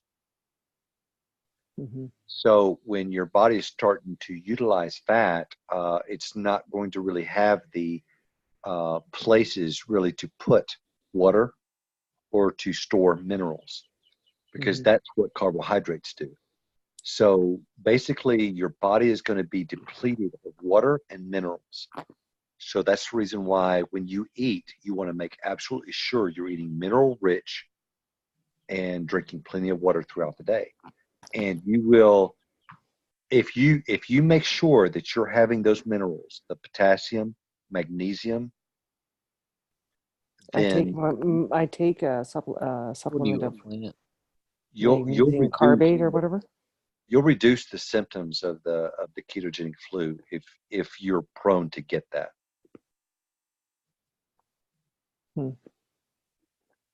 So have you actually gotten that, Stacy, or are you just speaking from now like wisdom?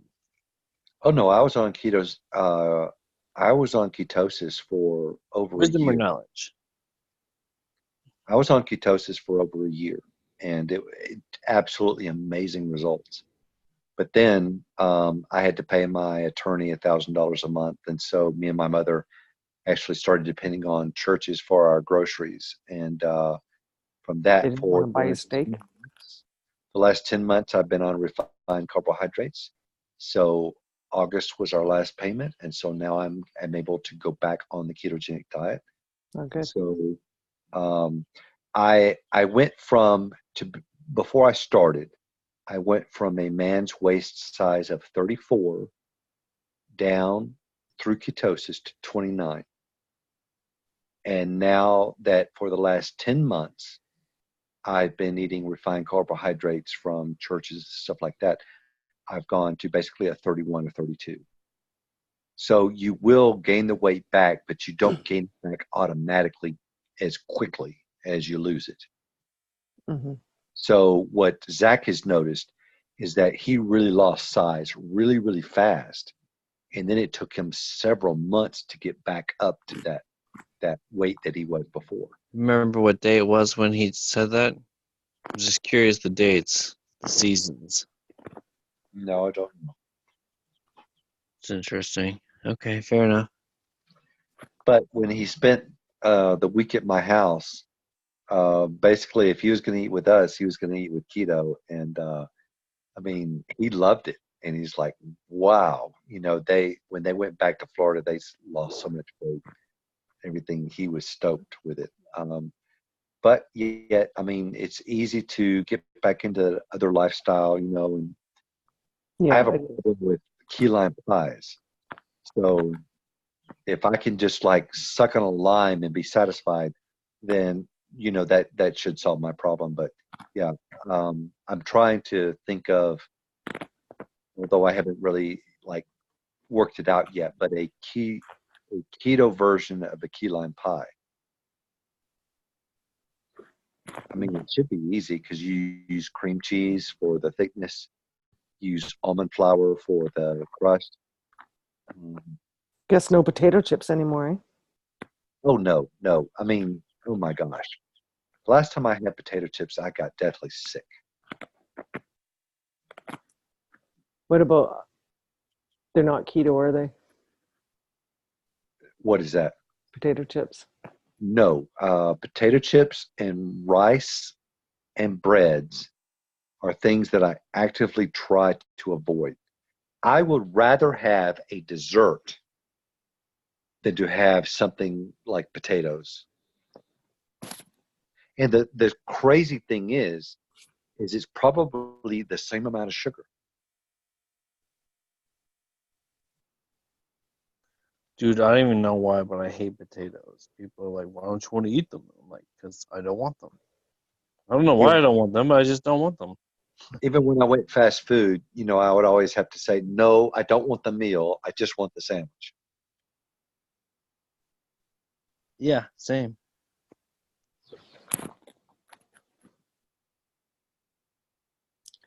Bread was never really a big thing for me, although it seems like a staple in so many people's diets.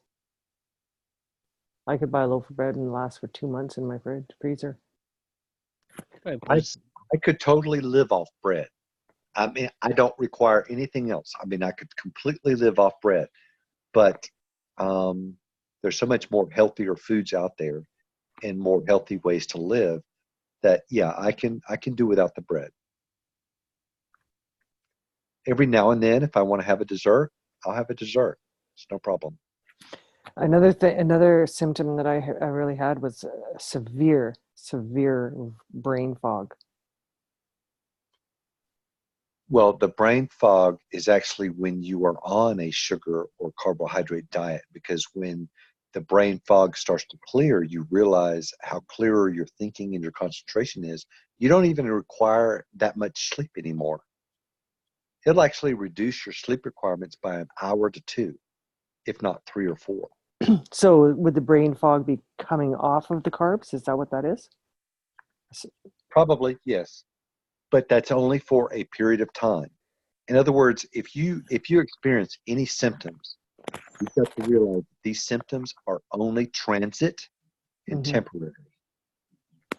And after you get over those symptoms, things will get much, much You know better. what? You know what is really attractive to me about living that way is the simplicity of it. I'm a very simple eater, Right.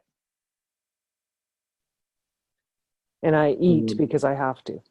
you have people that, I mean, they want to weigh and like look up every single thing that they're eating, and for them, if that's what's successful, then fine. But basically, you don't need to do that. Basically, you just need to always remember high fat, moderate protein, low carb. And if you're looking at the ingredients of all the things, because you do have to actively look at the ingredient level from this point on, right? Hmm.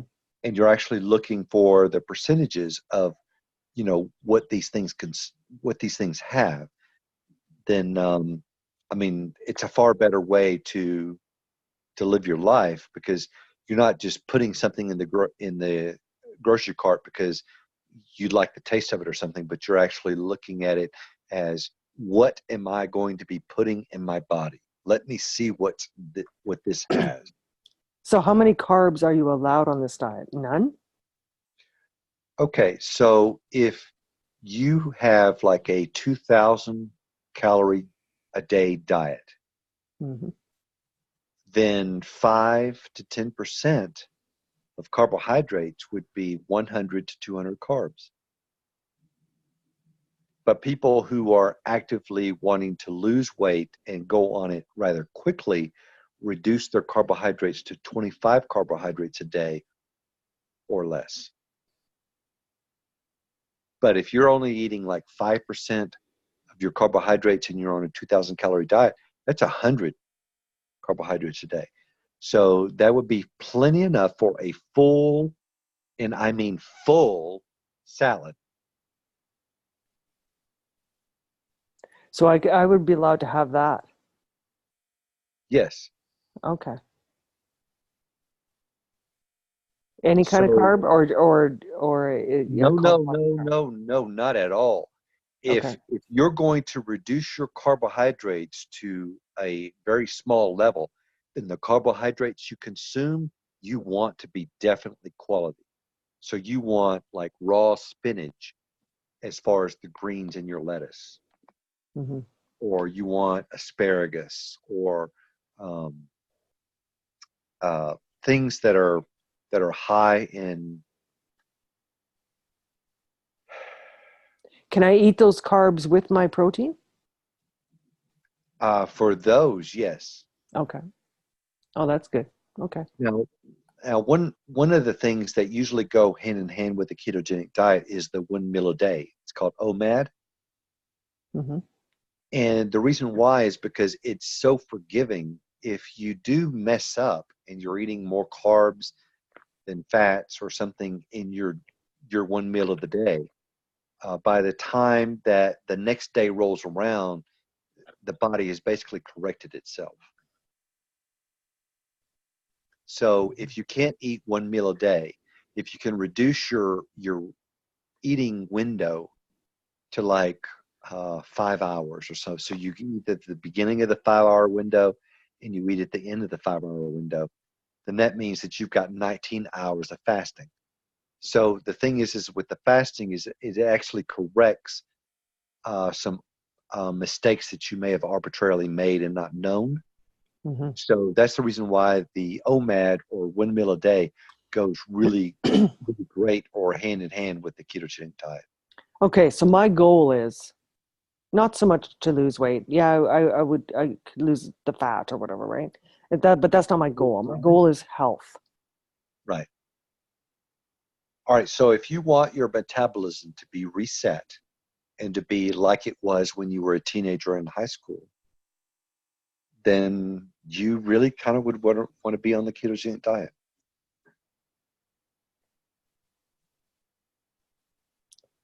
Well, I'm gonna have to start researching it more even. So Did you look at the Thomas DeLauer videos? No, I haven't had a chance. What's his name again? Thomas DeLauer, DELAUER.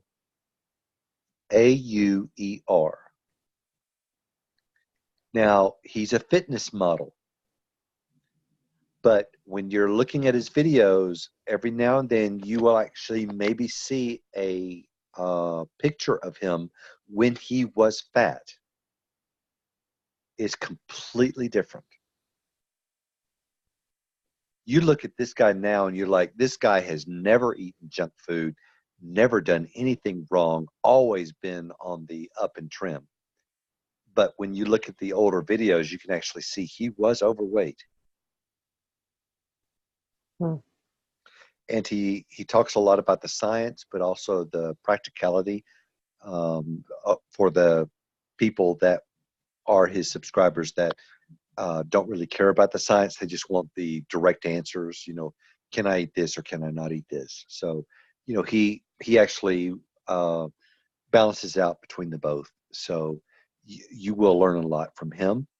And there's also Dr. Eric, ERIK or C, Berg, BERG or BURG.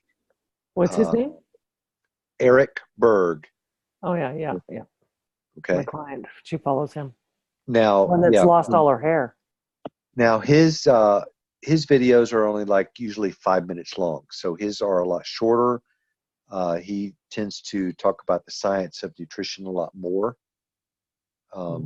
But there again, with the hair loss, I mean, I've not really seen that much with ketogenic diet. Basically, because the ketogenic diet actually increases a man's testosterone level, which is what increases his hair growth. So, there must be some type of nutrient deficiency that your girlfriend is going through. Mm-hmm.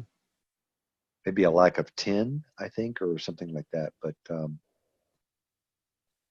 it may not necessarily, it may have just coincided because she has restricted her intake to only ketogenic diet and not really chose wisely or something like that. Yeah. But don't let that scare you. In fact, just so you know, Dr. Eric Berg has a Facebook live or YouTube live show every Friday morning, and he'll actually answer questions. Mm-hmm. Okay. All right. Well, it's given me something to think about for sure. Good. I'm willing to try anything once or twice. You always replay it because it's recorded. I mean, there's very few things that come along your life that you really want to hold on to and you don't want to let go of. And for me, that diet is one of them. Mm-hmm.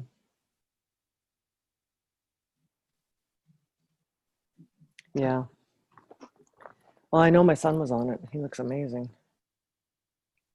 Well, there you go. Ask him, certain things here and there, and let him try to keep you. Well, I think I don't know. We were talking about it, and as a lifestyle, and he said he would find it pretty difficult. But it has really helped him to control and learn, what to eat and what not to eat. If you could, it's so difficult to do, but if you could basically just stay away from sugar, your life will increase I don't. Like I said, the only thing I didn't even realize so much was my OJ in the morning. Well, there's all the hidden sugars and Like refined what though? carbohydrate. Even though Oh. a refined carbohydrate does not taste sweet, a biscuit does not taste sweet. But a biscuit made with white flour, refined carbohydrates, is pure sugar. Right.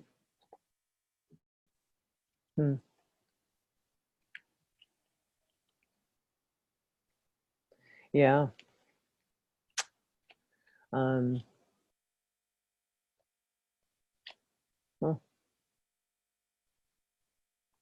yeah, so I guess I would have, couple toast a week or something, and that would be. And I did have fruit in the summertime, not a ton of it, but I did have some. Yeah, well, the fruit for ketogenic diet, you can have all the basically citrus fruits, especially lemons and limes. I love limes. Oh my Yeah, well, gosh. that's all I really have is lemons, limes. I But would you can have, have but I had a banana in my smoothie every morning too. no bananas, but you can have the dark berries, right? Yeah. Blueberries, fine. Raspberries, blackberries, Hmm. and cherries. Each cherry is equivalent to one carbohydrate. What is there in cherry juice? One of my clients was telling me today that a naturopath told her to go on what the hell did she have on on like just a huge diet of cherry juice, real cherry juice. No. Um, What would that the be thing for? is, the thing is that there's a side effect to cherry juice, Hmm. and that is nightmares. Oh, really? Yes. So you want to be real careful with cherry juice. If anything, don't get the juice, get the fruit.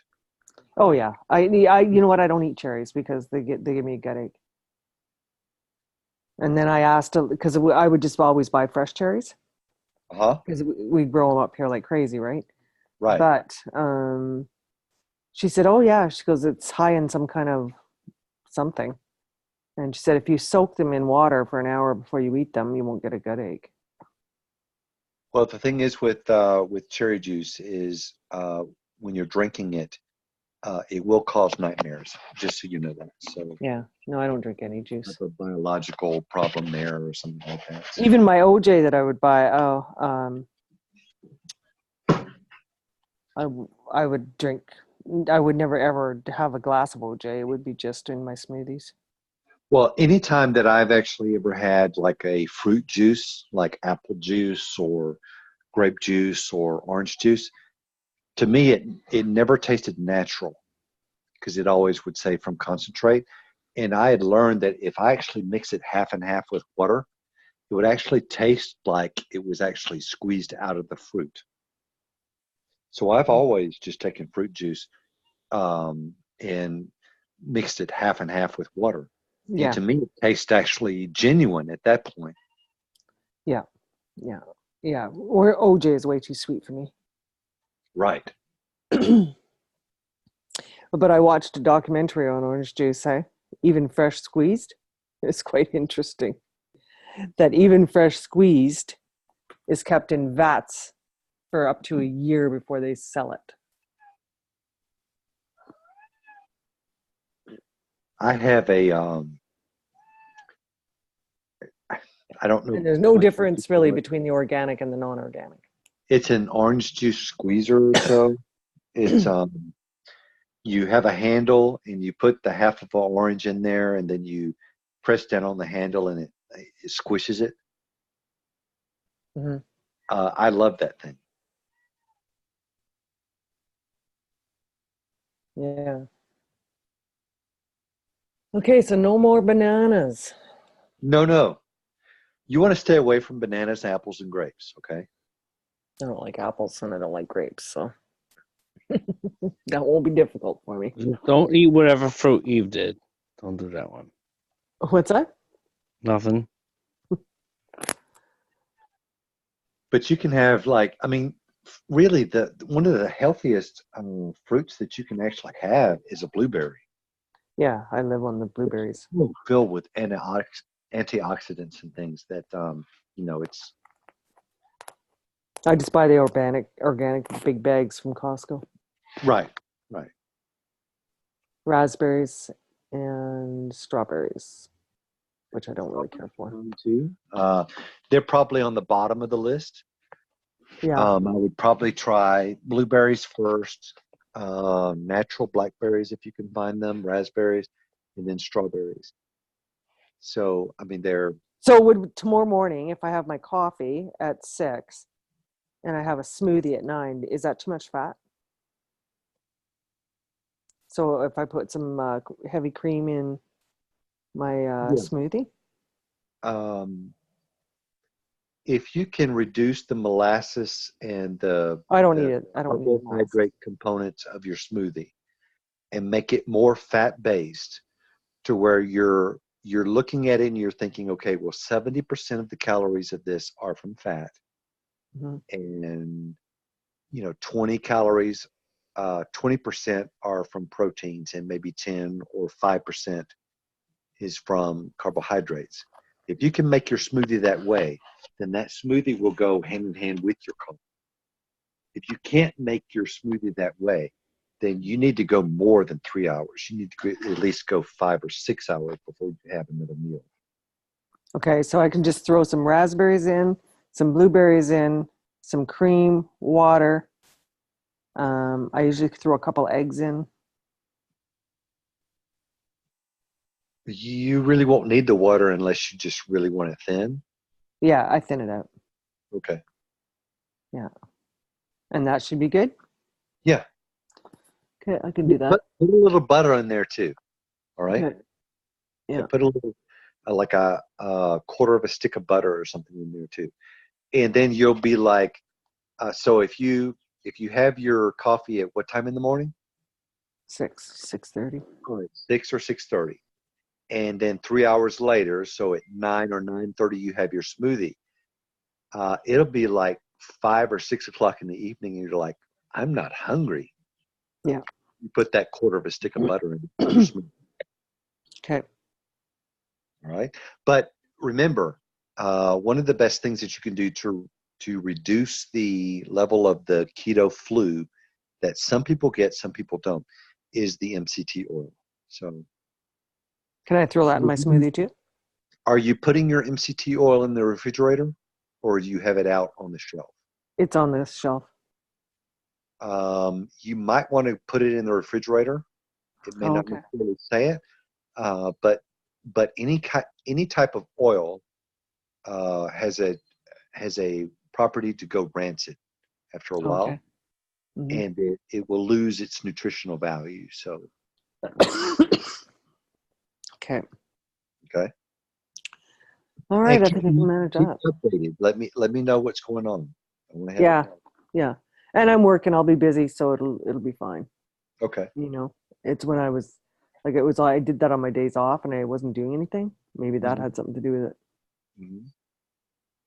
Now, one other thing that you might consider if you want is it's called a dry fast. Mm-hmm. And a dry fast is you don't consume any fluids or any food at all, period. Oh, And for every day that you dry fast, I think it's like 3 days of regular food fasting. So the benefits, but you cannot exercise and you cannot do heavy activity on those days.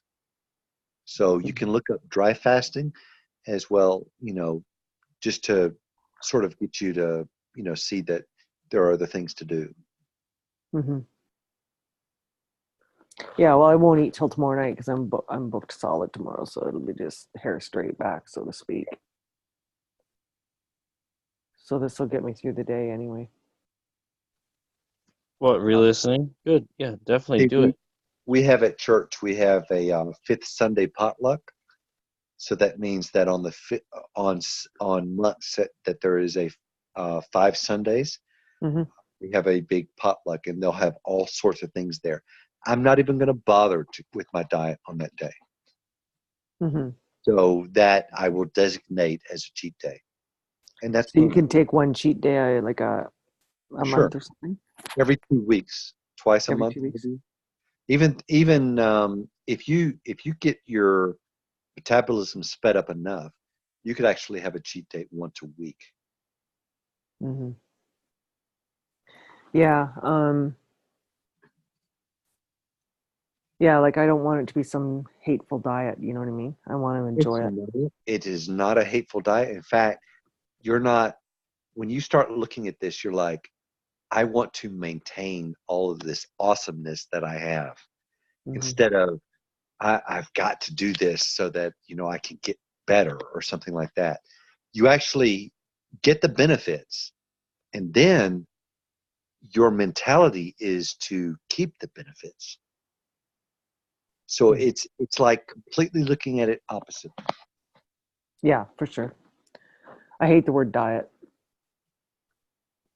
My battery is about to die, and so Yeah, I gotta go to bed. I gotta get up early. it was great talking. Yeah. And, Thanks for teaching Yeah, me. you would No. stay just a hot minute later. do what now? Stay just one little hot minute later. Okay. All right. Okay, you guys. Good night. All right. Good night. Good night. Good night. Any chance you're down for one last reading? What is that? The end of Acts. My I don't have internet tonight, so I'm on my phone. Oh, So it's at 15%, but I think I can do that. So what I is got it? 4%. So like, Okay. We'll be fine because you'll run out before I do. that's right. So I'm hoping we can get through it really quick, but it's only 31 verses. What is it now? Acts what? The end, 28. At least that's how I count XXVIII. That's 28. That's right. Okay. But After like we you're were a much better reader than me, but my focus is somewhere around 18, 19. But we got to read the whole thing. okay. All right. Let me read the whole thing. Mine After and we were brought safely through, we then learned the island was called Malta. The native people showed us unusual kindness, for they kindled a fire and welcomed us all because it had begun to rain and was cold. When Paul had gathered a bundle of sticks and put them on the fire, a viper came out because of the heat and fastened on his hand. When the native people saw the creature hanging from his hand, they said to one another, "No doubt this man is a murderer. Though he has escaped from the sea, justice has not allowed him to live." He, however, shook off the creature into the fire and suffered no harm. They were waiting for him to swell up or suddenly fall down dead. But when they had waited a long time and saw no misfortune come to him, they changed their minds and said that he was a god. Now, in the neighborhood of that place were lands belonging to a chief man of the island named Publius, who received us and entertained us hospitably for 3 days. It happened that the father of Publius lay sick with fever and dysentery, and Paul visited him and prayed, putting his hands on him, healed him. And when this had taken place, the rest of the people on the island who had diseases also came and were cured. They also honored us greatly, and when we were about to sail, they put on board whatever we needed. After 3 months, we set sail in a ship that had wintered in the island, the ship of Alexandria, with the twin gods as a figurehead. Putting in Syracuse, we stayed there 3 days. And from there we made a circuit and arrived at Rhegium. And after one day, the south wind sprang up, and on the second day we came to Puteoli. There we found brothers and were invited to stay with them for 7 days. And so we came to Rome. And the brothers there, when they heard about us, came as far as the Forum of Appius and the Three Taverns to meet us. On seeing them, Paul thanked God and took courage. And when they came into Rome, Paul was allowed to stay by himself with the soldier that guarded him. After 3 days, he called together the local leaders of the Jews. And when they had gathered, he said to them, "Brothers, though I had done nothing against our people or the customs of our fathers, yet I was delivered as a prisoner from Jerusalem into the hands of the Romans. When they had examined me, they wished to set me at liberty, because there was no reason for the death penalty in my case. But because the Jews objected, I was compelled to appeal to Caesar, though I had no charge to bring against my nation. For this reason, therefore, I have asked to see you and speak to you, since it is because of the hope of Israel that I am wearing this chain." And they said to him, "We have received no letters from Judea about you, and none of the brothers coming here has reported or spoken any evil about you. But we desire to hear from you what your views are. For with regard to this sect, we know that everywhere it is spoken against." When they had appointed a day for him, they came to him at his lodging in great numbers. From morning till evening, he expounded it, testifying to the kingdom of God and trying to convince them about Jesus, both from the law of Moses and from the prophets. And some were convinced by what he said, and others disbelieved. And disagreeing among themselves, they departed after Paul had made one statement. "The Holy Spirit was right in saying to your fathers through Isaiah the prophet, 'Go to this people and say, you will indeed hear, but never understand, and you will indeed see, but never perceive. For this people's heart has grown dull, and with their ears they can barely hear, and their eyes they have closed, lest they should see with their eyes and hear with their ears and understand with their heart and turn, and I would heal them. Therefore let it be known to you that this salvation of God has been sent to the Gentiles. They will listen.'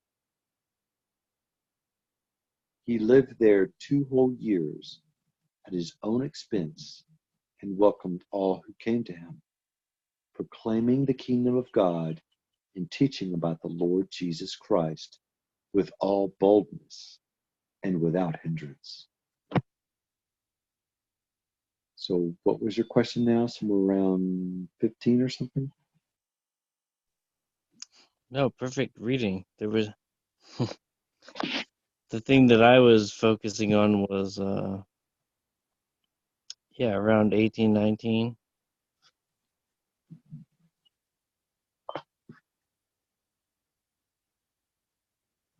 There was no cause of death in me. It was something we were talking about previously.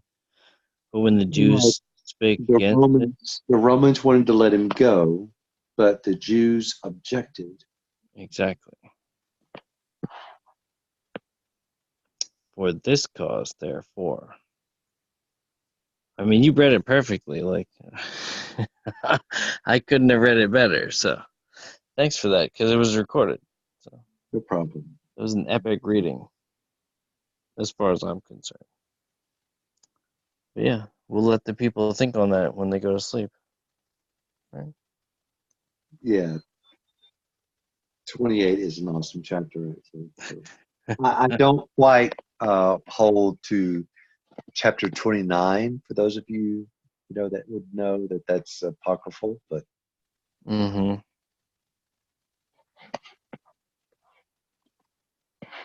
But anyway, that was a nice chapter. Thank you. Very good. And I think you did a great job. I was even reading parts. I was like, dang, I didn't even. Wow, like perfect.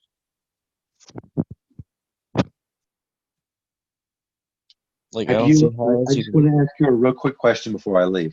I know we're running off of We're battery. definitely out of time. We only have Have so you much. ever watched Mr. Rogers? Definitely, I've watched Mr. Rogers. Did you actually get to see the documentary on him? No, I don't think I did. Oh my gosh! See, my church has like once a month we have called Dinner and a Movie on the last Thursday of the month.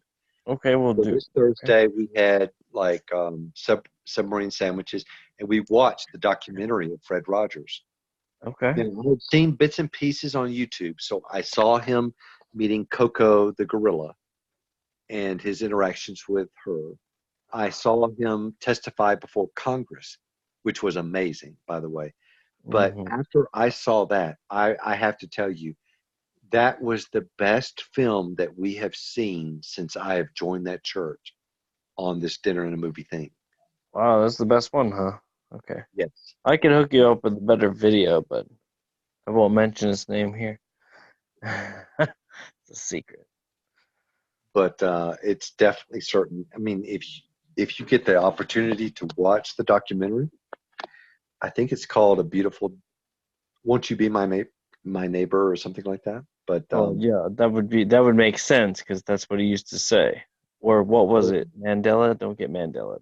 he talked so bad about television and the stuff that he had Won't talked you about be my 40 years neighbor? ago. It's totally. The Or stuff he had something talked about. about 40 years ago is actually relevant to today. Point So, is, he's your neighbor, right? right.